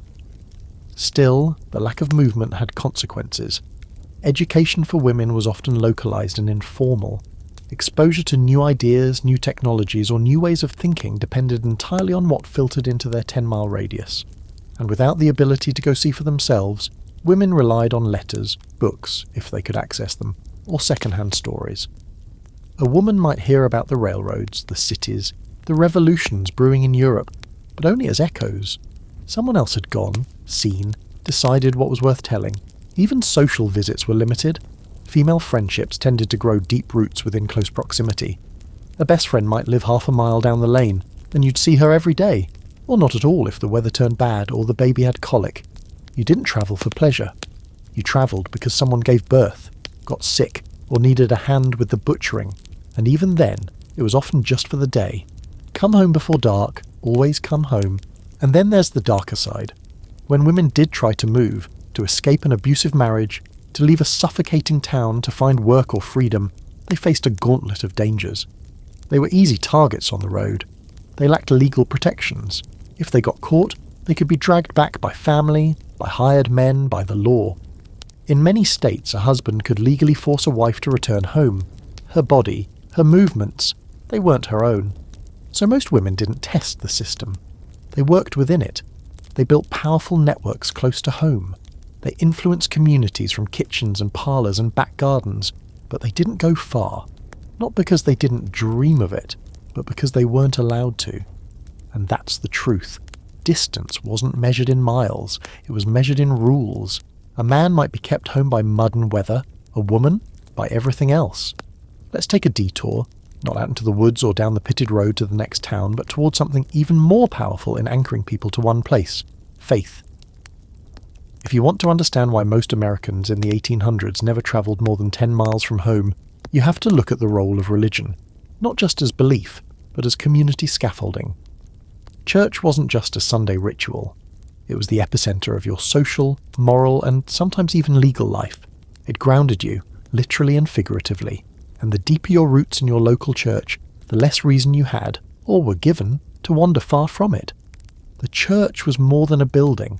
It was your calendar, your friend group, your emotional safety net, your matchmaking agency, your moral compass, and often your only source of organised education or music. You didn't just go to church, you belonged to it. Membership was serious business, and leaving your local congregation to attend services elsewhere, even for a visit, could be seen as disloyal or even vaguely heretical. Oh, the Thompsons went to that church last Sunday? Insert raised eyebrows and whispered theories about doctrinal drift or marital trouble. Here's your historical fact. In many rural parts of the 1800s America, particularly in the South and the frontier regions, church attendance hovered around 75 to 80%. Not just in terms of affiliation, but regular community-wide participation. And because churches were often few and far between, entire communities would form around them, physically as well as socially. The church was usually one of the first structures built when settlers arrived in a new area, often doubling as a schoolhouse or town hall. Religious denominations varied: Methodists, Baptists, Presbyterians, Quakers, and dozens more. But the structure of community control was similar. The church told you how to live, what was proper, who you could marry, how you should raise your kids. It shaped your ideas about heaven and hell, sure, but it also shaped your ideas about debt, gossip, skirt length, and how late you could stay out at the neighbour's barn dance. There wasn't a lot of room for roaming when your pastor expected to see you in the same pew every Sunday and could call you out by name if you missed 2 in a row. Here's a quirky fact. Some rural churches rang their bells in a unique pattern when it was time for services: 2 short rings, 1 long, or a triple chime at sunset on Saturdays. This wasn't just a call to worship, it was a kind of GPS ping for the whole town. This is where we are. This is what we do. If you didn't show up after the bell rang, people noticed. And that social pressure kept you close. Over time, it kept generations close. Religion didn't just discourage travel, it replaced it. The Bible was your atlas. The next world was more important than this one. Pilgrimage was spiritual, not geographical. You didn't need to climb a mountain or cross a desert to grow closer to God. You needed to plant your potatoes, love your neighbour, and not sleep through Sunday school. For most believers, the road to salvation ran straight through the middle of town and no farther. There's a long-standing scholarly debate about whether rural religiosity in this era acted as a form of social control or genuine cultural cohesion. Some argue that churches were a stabilising force, preserving literacy, moral behaviour, and collective care. Others point out how easily that structure turned into surveillance, where spiritual life blurred into nosiness, judgment, and an unhealthy obsession with conformity. Either way, the result was clear: people stayed close, physically and philosophically. And religion didn't operate alone. It was wrapped in family expectation, community memory, and tradition. You didn't just leave your church if you had a theological disagreement. You stayed because your grandfather helped build it, because your mother was buried in the cemetery out back, because your family name was carved into the wooden pew by generations of your bloodline. To walk away from your church wasn't just leaving a building, it was leaving your people. This was especially true for women, whose community roles were often defined by church participation, organising potlucks, teaching children, keeping up appearances. For many women, their entire social life existed within the church walls. It wasn't just a place to kneel and pray, it was where you heard about new births, old feuds, and who might be needing a casserole after a hard week. Leaving that behind to go anywhere else, it meant walking away from everything you knew with no promise of anything better waiting for you. And the road outside your parish, it was full of spiritual risk. Other towns meant other preachers, other doctrines, other ways of thinking. You might end up in a place where people sang hymns without instruments, or where communion happened every Sunday, not just once a quarter. The horror. Travel meant temptation, exposure, questions.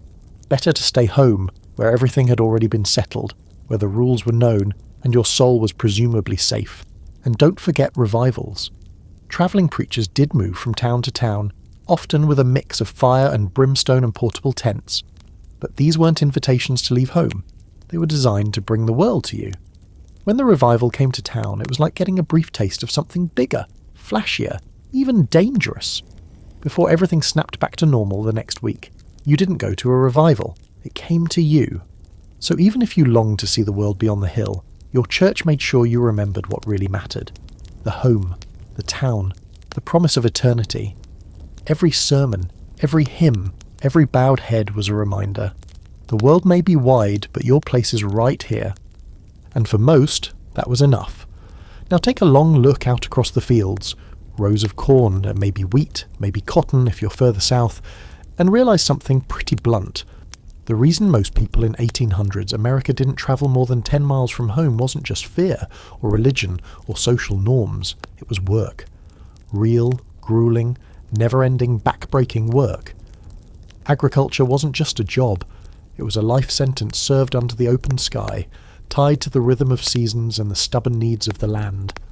Your farm owned you as much as you owned it, and leaving, even for a day, meant letting something go untended, which could easily turn into something ruined.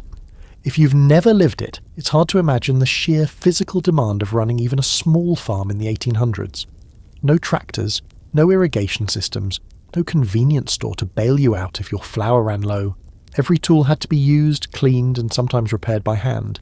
Every crop depended on your timing, your weather judgment, and your willingness to get up before the sun and fall asleep with dirt still under your fingernails. And the kicker? You could do everything right and still lose it all to a storm, a drought, or a hungry raccoon with zero respect for boundaries. Here's your historical fact. In 1800, roughly 80% of the US population lived on farms or in rural communities that revolved around agriculture. Most households grew at least part of their own food. Self-sufficiency wasn't some rustic aesthetic. It was how you survived, and that meant every able-bodied person in the house was expected to pitch in. Children, grandparents, even guests who stayed too long were handed something to weed or chop or carry. So if one person decided to wander off on a trip, that created a ripple of work left undone or dumped on someone else. And the farm didn't care about your social life. Corn doesn't pause for funerals. Chickens don't understand that you're curious about life in the next county. Calves are born when they're born, fences break when they break, and no one's around to cover your shift because the whole town is working just as hard as you. Agriculture is need-based, not schedule-friendly, and most days it left people too exhausted to even think about going anywhere beyond the next field. Here's your quirky fact. Some people tried to combine travel with farming by carrying seed samples or crop clippings to nearby farms as gifts or trade. This wasn't leisure, it was business. I'll walk 7 miles to show you my barley because I want your opinion and maybe you figured out how to keep the weevils out. It was agriculture as social glue, sure, but only if the walk didn't pull you away from milking time. And speaking of business, selling your crops often meant travel, but that was tightly controlled and deeply specific. You didn't stroll to market. You hauled your goods in carts or on your back, often before sunrise, hoping to find a decent price and not run into a flood or a broken wheel. Markets weren't every day. Some towns only held them once a week or even once a month, and missing it could mean your produce spoiled or your family went without sugar for another week. There's an ongoing scholarly debate about whether agricultural life in early America bred independence or entrapment. Some historians claim it gave people a strong sense of autonomy. They worked their own land, made their own decisions, fed themselves from their own labour.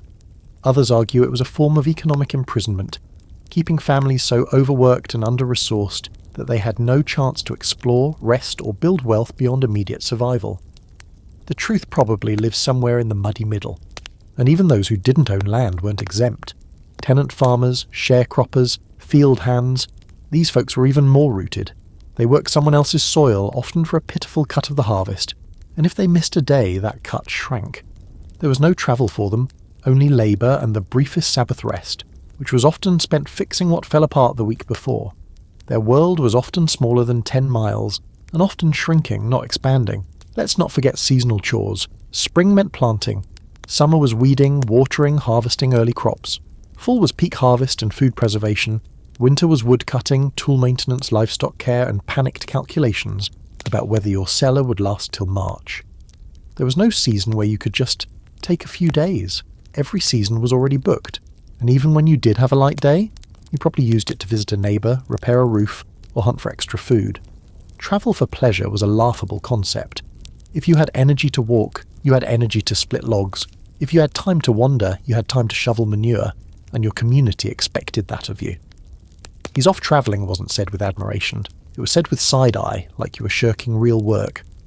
That's why the 10-mile radius stuck so firmly. It was just about as far as someone could go and still be useful the same day. A walk to the mill, a trip to the smithy, maybe a visit to Uncle Jed's place to borrow a hoe. But if it took more than a few hours, it cost too much. In labour, in lost time, in unmilked cows and overripe beans. So the land tethered you, not with chains, but with chores, not with laws, but with wheat. Every furrow you dug, every acre you sowed, every animal that depended on you, those were invisible ropes, tying you to your spot on the map. You didn't stay because you lacked imagination. You stayed because your carrots wouldn't water themselves. Now, once in a while, once in a lifetime really, someone broke the rules. Someone packed their bags, hitched up the wagon and left for good. Not just a trip to the next town, but a full-blown migration. A move west, a new start, a gamble with everything on the line. Because while most Americans in the 1800s lived and died within the same narrow orbit, a few launched themselves into the vast unknown in search of land, freedom or escape. These weren't vacations, they were upheavals, and they were exhausting, dangerous and sometimes, only sometimes, worth it. This kind of migration wasn't for the faint of heart. You didn't just wake up one morning, look out at your cornfield and say, "Let's try Missouri." It took months of planning, scraping together supplies, repairing every creaky wheel and packing every dry biscuit. You sold what you couldn't carry, kissed relatives goodbye knowing you'd probably never see them again, and braced yourself for a journey that might kill your oxen, your baby, or your hope somewhere before the next river crossing. Here's your historical fact. By 1840, more than 7 million Americans, about 40% of the population, had moved west of the Appalachian Mountains. This was the era of manifest destiny, land grants, and the unshakable belief that the American character was forged through motion. But let's be clear, that motion wasn't evenly distributed. It was a privileged, calculated risk, taken mostly by younger white men with access to land, horses and connections. The average rural family didn't just decide to become pioneers. They needed a reason, a death, a debt, or a dream too loud to ignore. And then there were the push factors. Your soil had gone bad. Your father's farm couldn't be split between 5 sons. Your preacher decided God was waiting for your congregation in some untouched valley. Or you'd simply had enough. Of drought. Of gossip. Of your in-laws living in the next room. Migration wasn't always romantic. Sometimes it was just the least terrible option. Quirky fact. Some families didn't migrate together. The husband would go first, sometimes for months or even a full year, to stake a claim or build a cabin. Letters would follow, slowly, scribbled on cheap paper with words like plenty of trees, good soil, or God willing. And then, if things looked survivable, the wife and kids would make the journey later. Imagine that. A mother with 3 kids under 10 bouncing across 1,000 miles of dirt and danger just because a letter said we'll make it. But even then, it was rare. For every wagon train heading west, there were 100 families staying put. Migration was seen as risky. Not just physically, but spiritually and socially. You were leaving your community, your church, your family plots. You were walking away from everything stable and stepping into a world where the next town might not welcome you, or even exist by the time you got there. People worried about the strangers you'd meet, the diseases you'd catch, the lawlessness that came with unclaimed land. For most, the risks outweighed the fantasy. There's a scholarly debate about how mobile Americans really were during this period. Some historians emphasize the epic scope of westward expansion, pointing to booming frontier towns, land rushes, and mass migrations. Others argue that the bulk of Americans remained astonishingly sedentary, that while migration existed, it was the exception, not the rule. The myth of the roaming pioneer overshadowed the reality of millions of people who stayed in one place, quietly maintaining the farms and towns that others left behind. Even those who did migrate often didn't go far. A move of 10 or 20 miles to better farmland or a slightly larger town was more common than the dramatic cross-country leap. And that kind of move didn't guarantee a clean break. Often, families moved just far enough to be out of sight but still within messenger distance. Enough to start over, not enough to disappear. And don't forget, the ones who moved didn't always succeed. Settlements failed, crops refused to grow, winters crushed morale.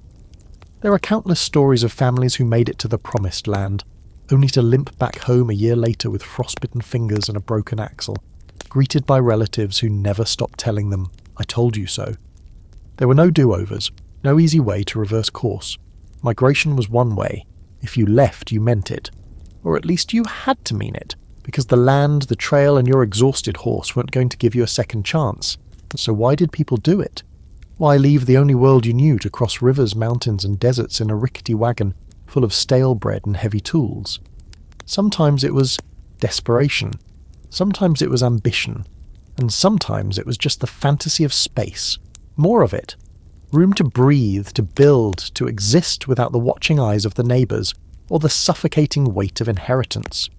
For those who stayed, the migrants became stories. You'd hear about them in letters. He says he's got 10 acres now, says the trees are taller than our church. And you'd nod, maybe smile, then go back to feeding chickens. Because deep down, most people knew that kind of movement wasn't for them. It wasn't just distance, it was transformation. And most weren't looking to become someone else. They were too busy just trying to hold on to who they already were. So yes, migration happened. But for the average American, it wasn't a lifestyle. It was a single seismic choice. Once made, not repeated. He'd break from the 10-mile radius, maybe forever. And most people, they watched others go and quietly stayed behind. All right, let's talk about the closest thing 1800s America had to luxury travel, stagecoaches. You've seen them in westerns, right? That bouncing wooden box with 6 horses flying across the prairie, a dust cloud trailing behind, a whip cracking dramatically in the air. Looks kind of exciting. Maybe even fun. Spoiler alert, it wasn't. If you've ever been on a school bus with bad shocks driving down a gravel road, stretch that out for 12 hours, add a stranger snoring on your shoulder, and subtract all dignity. Voila, welcome to coach travel. It wasn't a glamorous getaway. It was a test of how much abuse the human spine could endure. Stagecoaches were, in theory, the transportation upgrade that was supposed to break the isolation of rural life. They connected towns, carried mail, moved passengers, and yes, they could take you more than 10 miles from home, sometimes as far as 100 in a single day, which back then was practically teleportation. But that speed came at a price, literally and physically. Here's your historical fact. In the 1830s and 1840s, stagecoach lines like the Butterfield Overland Mail and the Concord coach became the backbone of overland travel. They followed rough roads, stopped at relay stations to switch out horses, and operated on tight schedules. Tight for the time, anyway. A letter that once took weeks to arrive might now show up in days. And if you could afford a ticket, you too could bounce across the countryside like a human sack of flour. But affordability was a massive if. A single stagecoach ticket could cost the equivalent of several days' wages, sometimes more depending on distance, demand, and the reputation of the line. Most rural folks couldn't afford to ride one regularly. It was something you did when there was no other option, when you had to get to a court hearing, collect an inheritance, or rush home because someone was dying. This wasn't Uber. It was desperation, dressed up with leather reins and the faint smell of horse sweat. Here's your quirky fact. Passengers were given a printed set of rules before boarding, some of which are objectively hilarious. Don't snore loudly. Don't complain about the food. Don't hog the conversation. Don't shoot out the window at wildlife unless necessary. Also, bring a spare blanket because nights were freezing. These weren't tongue-in-cheek guidelines. These were survival tips. The road was rough, the seats were cramped, and the mix of personalities in your coach could either result in fast friendships or a murder trial at the next stop. The roads weren't just uncomfortable, they were dangerous. Broken axles, overturned coaches, flooded crossings. Bandits too. It wasn't uncommon for stagecoaches to be robbed, especially if they were known to be carrying mail, money or well-dressed passengers, and if something went wrong out in the middle of nowhere? Good luck. The driver might be able to fix a wheel or lash a splint with rawhide, but if you broke an arm or twisted an ankle, you were stuck. Or worse, left behind. And then there was the physical toll. You didn't sit in a stagecoach so much as brace yourself inside it. No shocks, no suspension. Every bump was your bump. Imagine being rattled around for hours, all while trying not to vomit from the constant rocking and motion sickness. Bathroom breaks, rare and rushed. Meals, often cold and terrible. Sleep, not happening. People joked that stagecoach travel added 10 years to your age in a single trip. They weren't entirely wrong. There's a scholarly conversation about whether stagecoaches truly expanded mobility for the average person, or simply served the upper slice of society, the merchants, landowners, and government officials. Many historians lean toward the latter. While stagecoaches existed and technically allowed for long-distance travel, their costs and discomforts kept them out of reach for the majority of rural Americans. You might see one roll through your town, hear the clatter of hooves and creak of the springs, but you'd probably never ride it. It was part of someone else's story, and yet stagecoaches had a mythic quality. Kids would watch them disappear down the road and imagine the far-off places they were headed. Women would daydream about letters arriving from relatives in faraway cities. Towns scheduled their days around the coach's arrival, like a heartbeat you could hear once every few days. It was the most visible sign that a larger world existed, that somewhere people were moving, even if you weren't. Sometimes someone you knew would ride one. And they came back with stories. The wheels nearly came off outside Clark's Hill. We had to push it through a river. Some fool tried to bring a goat. These weren't just travel anecdotes. They were entertainment. The stagecoach became a kind of oral newspaper. Its passengers, if they survived, brought news, gossip, and strange tales that lived longer than their bruises. But most folks stuck to their own boots, wagons, and patience. If you had a cart and a horse, you used it. If you had legs, you walked. The stagecoach might have shortened distances, but it didn't shrink the price tag or erase the fear of being stranded halfway between here and somewhere else. So yes, you could technically travel more than 10 miles from home in the 1800s.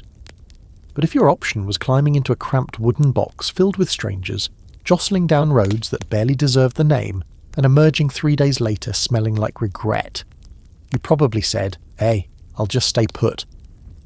Because nothing says, maybe next time, like a splintered tailbone and a 3-day journey that starts with your teeth rattling and ends with your soul questioning all its choices. So maybe you're thinking, alright, but surely city folks got around more, right? After all, they had streets, carriages, and a slightly better chance of owning shoes that didn't fall apart after 3 hours. They lived near shops, schools, maybe even theatres. Surely the average urban dweller in the 1800s wasn't stuck inside the same 10-mile radius as their rural cousin wrangling a mule through a cornfield? Well, not so fast. Because while cities did offer a denser web of roads and destinations, most people who lived in them still stayed shockingly close to home. If rural life tethered you to the land, city life often just tied you to a different kind of daily grind. Let's paint the picture. You're in Philadelphia in 1820.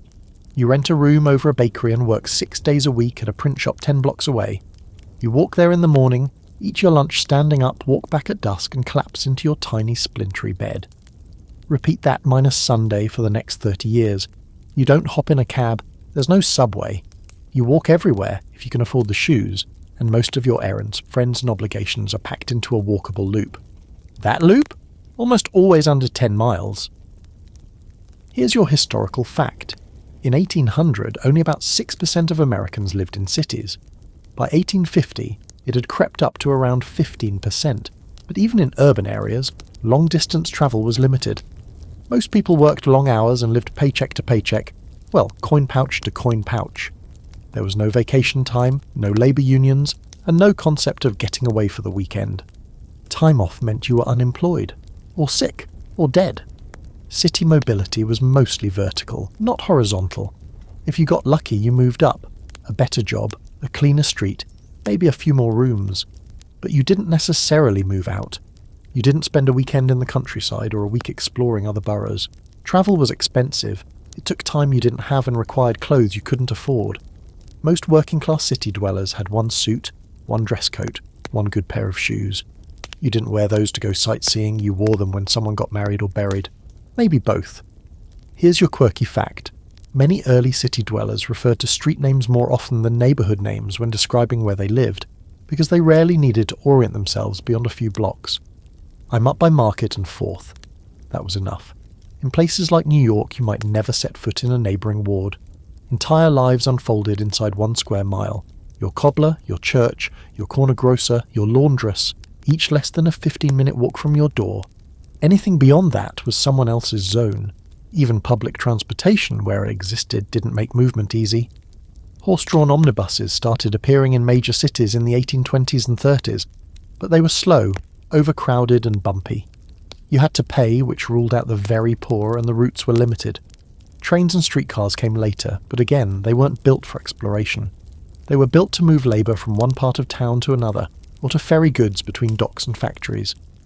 You could ride one, but only if you had the money and the time and the blessing of your boss, who probably expected you to show up whether your kid was sick or the road was on fire. There's a scholarly debate over whether early urban life created more freedom or just a new kind of enclosure. Some historians argue that city life offered exposure to new ideas, more education, more people. Others counter that, for the working poor, cities were cramped cages with stricter schedules, harsher hierarchies, and even less room to breathe than the countryside. You weren't chained to a plough, no, but you were chained to a time clock, a rent payment, a landlord who wouldn't fix your roof until it rained directly into your soup pot, and travel beyond the city. Forget about it. If you were lucky, maybe once in your life you took a ferry to visit relatives across the river. Maybe you travelled to attend a funeral in a neighbouring town.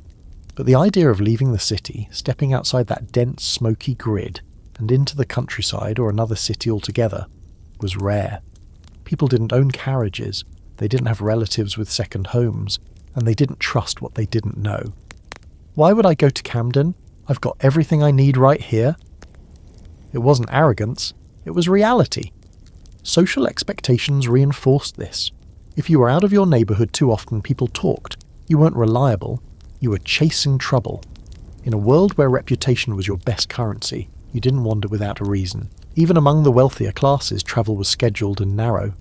You took trips to the seaside, for your health. You went to the theatre, but not across town, just to the one your peers approved of.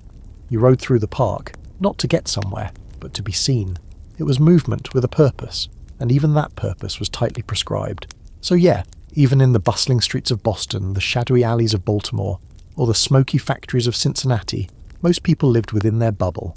The distances were smaller, but the effect was the same. A radius built of obligations, class, expectation and exhaustion. Because whether you were stuck in the mud or stuck in a tenement, the message was loud and clear: stay where you are, move only as much as you must. Now let's flip the script for a moment. We've talked a lot about people who stayed put, the ones who barely left home, who measured their lives in fence posts and familiar paths. But what about the ones who didn't live by that 10-mile rule? The ones whose cultures were built on movement, not rootedness? Because while settler Americans in the 1800s were busy anchoring themselves to farms and small towns, indigenous nations had long been moving across vast landscapes, sometimes seasonally, sometimes strategically, always with deep purpose. To them, travel wasn't strange. It was normal, natural, necessary. Before colonization, and even into the 1800s, many Native American societies practiced seasonal migration. They followed bison herds, river runs, trade routes, and cycles of planting and harvest. Movement was how life functioned. You didn't just survive by moving, you thrived by moving. Camps shifted with the weather, trails linked distant tribes. Alliances were maintained across long distances, often through travel that to a white settler would have seemed impossibly ambitious. Here's your historical fact. The Comanche, one of the most mobile nations of the 1800s, controlled a massive swath of land stretching from present-day Kansas down through Texas. They were known for their incredible horsemanship and regularly travelled hundreds of miles in a season. Trade, raids, diplomacy, hunting, they moved fast and far, often outpacing US military units that underestimated just how quickly and efficiently they could cover ground. This wasn't just about the Comanche. The Lakota, Cheyenne, Apache, and dozens of other indigenous groups had similarly dynamic relationships with land. Even sedentary tribes had sacred trails, seasonal pilgrimages, and trade expeditions that stretched far beyond the colonial idea of a home base. Land wasn't a plot you fenced in. It was a web of places, stories, and meanings. Travel wasn't a disruption. It was life in motion. Here's your quirky fact. Some indigenous nations use story maps, oral histories embedded in landscape features. A bend in the river, a particular rock formation, a lone tree on a ridge, all became waypoints in a song or story that described not just where to go, but why it mattered. It was navigation, memory, and spirituality braided together. To walk that land was to walk a story, and everyone in the community, from children to elders, was expected to know it. Now contrast that with the settler model: square plots, stone boundaries, land deeds signed in courthouse ink. To the average farmer, land was a thing you owned and stayed on. You cleared it, fenced it, harvested it. Moving off it was a failure or a crisis. To move too much was to be rootless, and to be rootless was suspicious. Mobility became an anomaly, a thing you explained, justified, or avoided. That cultural shift, enforced by colonization and reinforced by generations of land ownership obsession, changed everything. The scholarly debate here is rich and ongoing.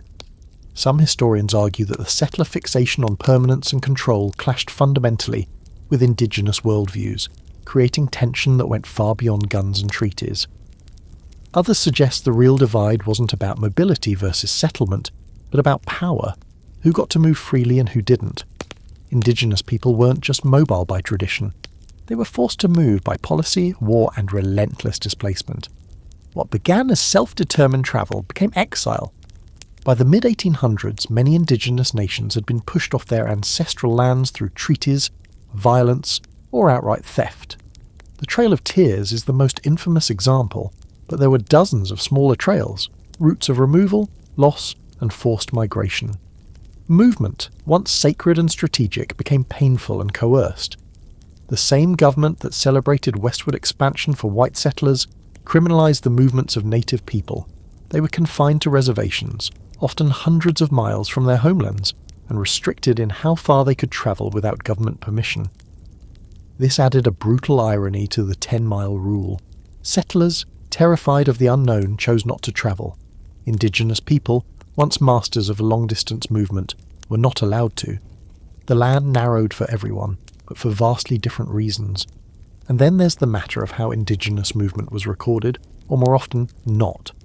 Because white observers in the 1800s often misunderstood or deliberately erased native travel as wandering, raiding, or roaming. They didn't see trade networks.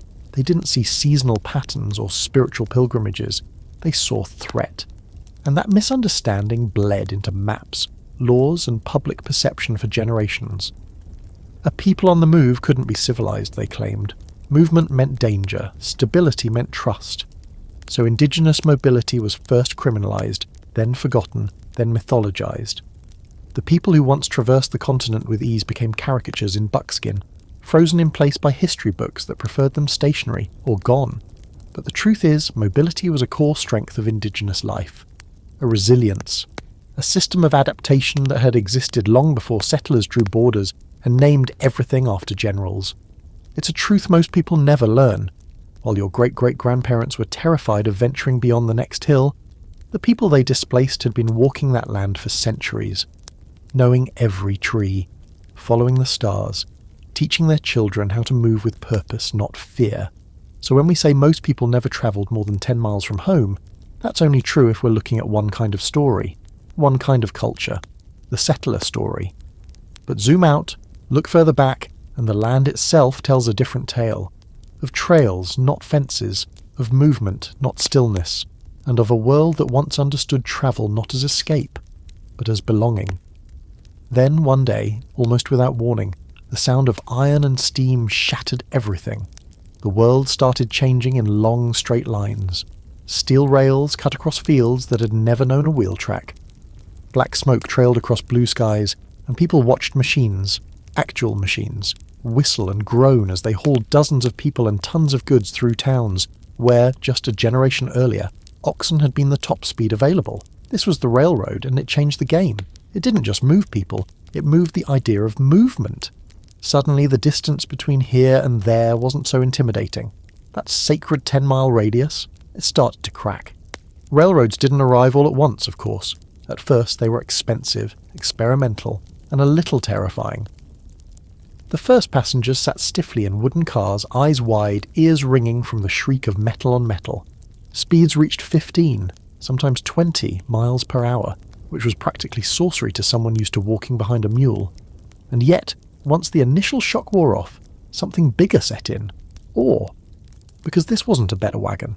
It was something entirely new, something that made the world feel smaller. Here's your historical fact. By 1860, the United States had over 30,000 miles of railroad track, more than any other country in the world at the time. Railroads connected coast to coast, city to farm, river to mountain. And while not every town had a station, nearly every region felt the presence of the railroad, either by proximity or promise. If your community didn't have tracks yet, it was waiting for them. If you did, you were officially on the map. And here's your quirky fact. Early railroads didn't have standardized time. Towns ran on their own local solar time, based on when the sun hit high noon. And train companies had to publish confusing timetables full of notes like, arrives at 3:10 Cincinnati time, 3:27 Louisville time. It was chaos. So eventually, the railroads forced the creation of standardized time zones in 1883. That's right. The train made time itself more organized. The thing most people thought they couldn't control got rewritten because of steel wheels and strict schedules. With railroads came access. People who once spent their entire lives in a 10-mile circle could, theoretically, be in another state by nightfall. The mail arrived faster. Newspapers carried stories from cities hundreds of miles away. Goods from distant factories appeared in small-town stores. Movement, once an ordeal, started to feel like a rite. But the real shift wasn't just mechanical. It was psychological. Railroads made people think differently about space. Before, the world was a patchwork of isolated bubbles. After, it was a grid, and you could connect the dots. Suddenly it was reasonable to plan a trip, to imagine living somewhere else, to consider seeing Chicago or New Orleans or the mountains someday. The world opened up, not all at once, but enough to plant the idea. I could go. Of course, reality was still slower than the fantasy. Train tickets weren't cheap. Not everyone lived near a station. Travel still required planning, clean clothes, and a reason that your neighbours wouldn't question. But that didn't matter as much anymore, because now the idea of travel had entered everyday life. You didn't have to leave to feel like you might leave, and that changed everything. There's a scholarly debate about whether the arrival of the railroad truly broke rural isolation, or just rebranded it. Some argue that most people still didn't travel, but instead relied on the railroad to bring the world to them. Mail, news, products, visiting relatives.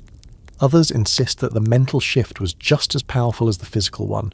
Even if you never bought a ticket, just knowing that you could ride a train reshaped your understanding of freedom. And there's truth in both views. Many rural folks didn't start zipping across the country just because the railroad arrived. They still had crops to tend, animals to feed, money to count. But the train gave them a glimpse of a bigger picture. It allowed some to visit a cousin in the city or sell goods further afield. It meant that your son could go to college without weeks of dangerous travel. It meant that when your daughter married someone 2 counties away, she didn't vanish forever. She sent letters that arrived in 2 days instead of 2 weeks. The train didn't erase distance, but it folded it, made it manageable. And sometimes towns that had been shrinking, dying even, got a second chance. A station meant commerce. It meant strangers. It meant the possibility that someone, somewhere, might want what your little town had to offer.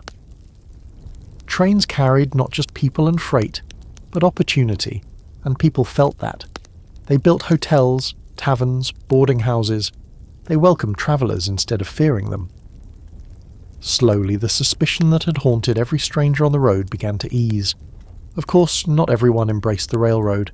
Some worried about what it brought: new ideas, new people, new temptations. There were sermons about the dangers of cities, about the corruption that moved faster than morals, and there were accidents too. Trains crashed, boilers exploded, people lost limbs trying to jump aboard or cross the tracks. Nothing that powerful arrives without a few ghosts riding alongside. But even the skeptics couldn't stop the shift. The sound of a train became part of the background hum of rural life. Kids ran to watch it pass. Women paused in their laundry to wave at passengers. Men gathered near the depot to see who was coming off, what was being unloaded, whether the new box from St. Louis held anything interesting. So the 10-mile radius, so firm for so long, began to dissolve. Not instantly, not everywhere, but bit by bit, rail by rail. The world beyond the horizon didn't seem quite so far anymore, and for the first time people began to imagine movement not as risk, but as a real possibility. The train had arrived, and with it, the idea that maybe you didn't have to stay where you were born. Maybe you didn't have to die there either. But even as railroads sliced across the country and pulled rural towns into the modern age one whistle-stop at a time, another revolution was rumbling just over the horizon. Quieter at first, and slower, but ultimately more personal, more disruptive, and even more permanent. The name of that revolution? The bicycle? Yes. 2 wheels, a metal frame, and a lot of sweat. Doesn't sound like much next to a steam engine, but in the late 1800s, bicycles didn't just change transportation.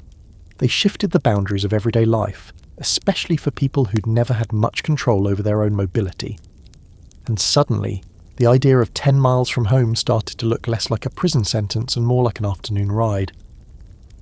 The safety bicycle, that's the version with equal-sized wheels and pedals you'd actually want to use, became widely available in the 1880s and 90s, and it spread fast. It was lighter, safer, and cheaper than previous designs, and unlike a train ticket, once you bought it, you owned your freedom outright. No schedules, no waiting, no coal smoke in your face. Just you, a pair of wheels, and the road ahead. And for the first time, millions of Americans, especially the young, the poor, and women, got to decide where to go, and when. Here's your historical fact. By 1896, over 1 million bicycles were being produced annually in the United States. Roads, which had long been ignored by local governments and treated like muddy afterthoughts, suddenly became battlegrounds of progress. Cyclists lobbied for smoother surfaces, better signage, and safer routes.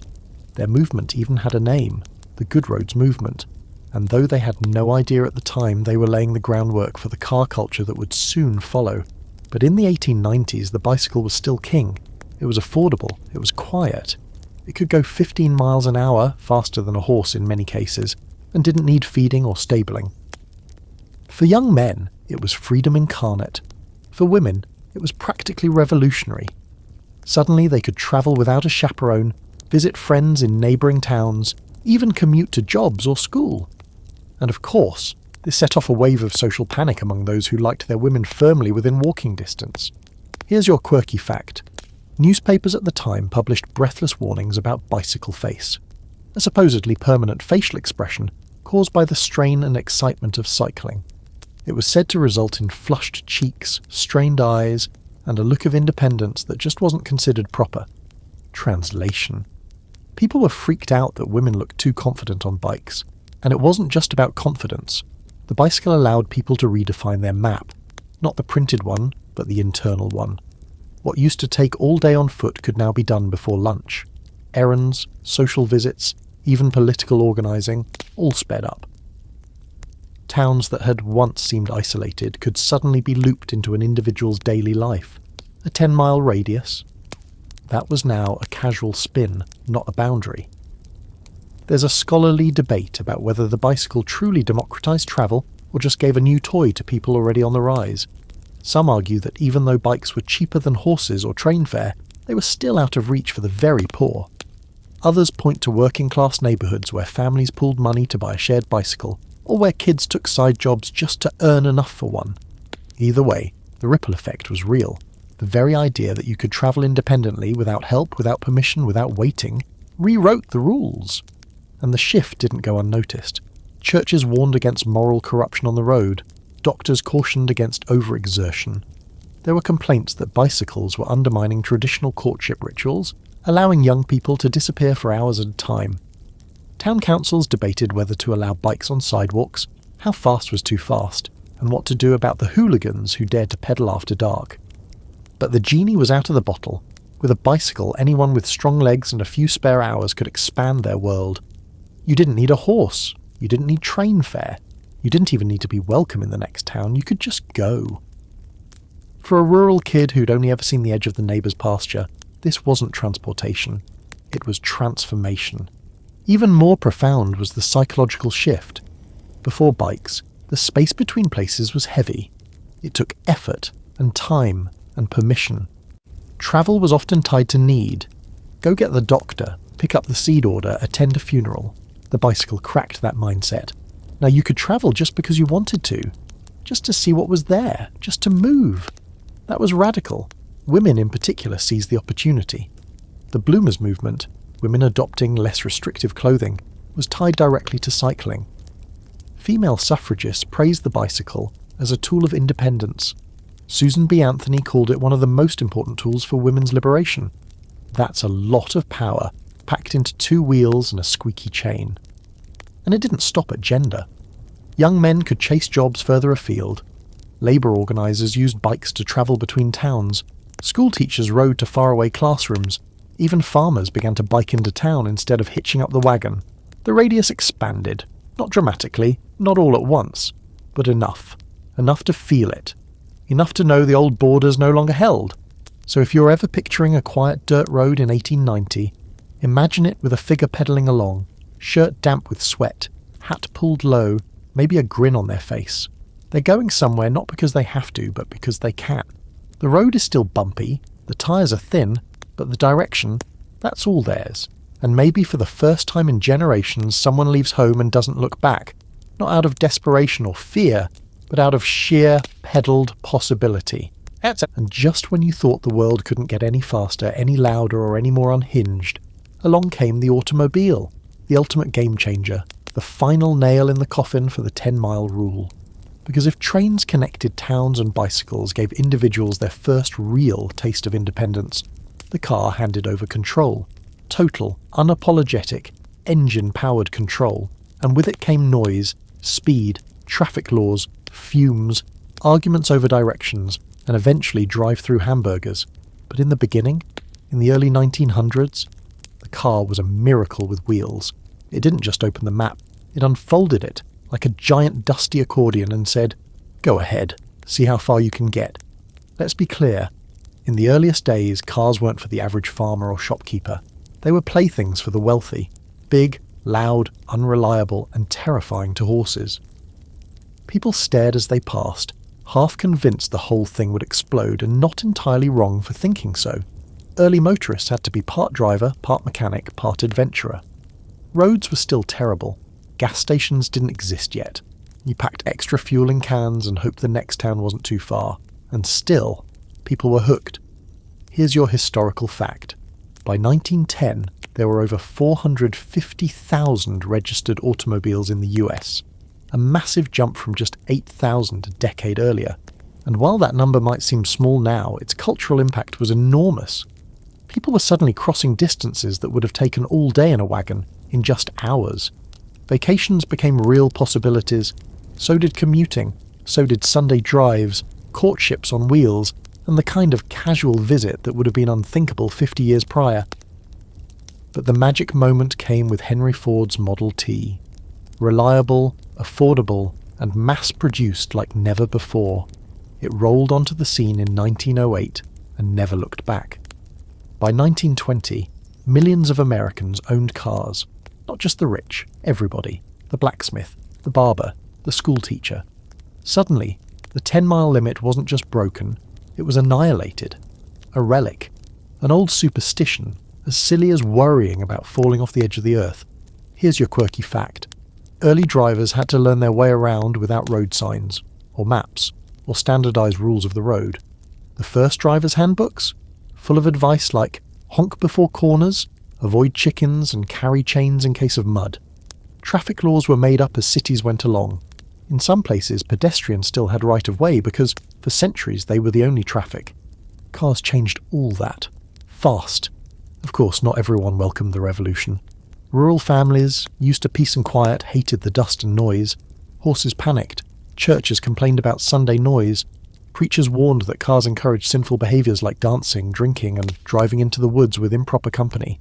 And yes, there were accidents. Terrible ones. Steering wheels weren't power-assisted. Brakes were more of a suggestion. Seatbelts weren't even a concept. Early driving was kind of like getting on a roller coaster where you had to steer and the track wasn't finished. But it didn't matter. The car took over. The world sped up. The silence of slow travel was replaced by engine rumbles and gravel crunch. Families who once barely left their township were now piling into Model Ts and driving to county fairs, baseball games and picnic grounds.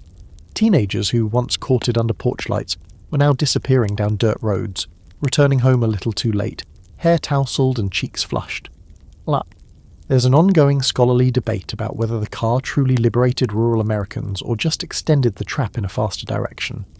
Sure, they could go farther, but they also became dependent on fuel, roads, mechanics, and infrastructure they didn't control. Independence got tangled with dependence in a new way. More freedom, but more bills, more breakdowns, more stuff to keep track of. And then came highways, gas stations, motels, billboards. America began to build for cars instead of people. Places that once felt like distant outposts became pit stops. The great wide world got smaller, not because the map changed, but because people finally had the means to move across it on their own time. The idea of being stuck in one place became kind of sad, a leftover thing. People started asking, why haven't you travelled, instead of why would you? The old rhythm of life, sunrise, sunset, seasonal work, church on Sunday, town once a month, faded fast. People could drive to the doctor, to the movies, to the store. They could work in one town and live in another. They could disappear, reinvent themselves, and reappear 200 miles away as someone new. You didn't have to be a pioneer anymore, just a driver with half a tank and a reason. And yet something got lost in all that motion. Something quiet. A kind of rootedness that came from knowing every creek bend and dusty milepost within walking distance of your front door. That intimacy with land, with limits, with the rhythm of home, it started to fade. The world got faster, the world got bigger, but also more anonymous. Still, there's no denying it. The car was the final shatter. The absolute end of the 10-mile radius as a defining border. After the car, home could still be home, but it wasn't the only place you could go, not by a long shot. So here we are. From footpaths to wagons, from railroads to bicycles, all the way to the Model T and the roar of internal combustion. What was once an entire life inside a circle just wide enough to walk before dinner became, by the early 20th century, a launch pad. And the thing that kept you close, weather, distance, risk, reputation, was no match for an engine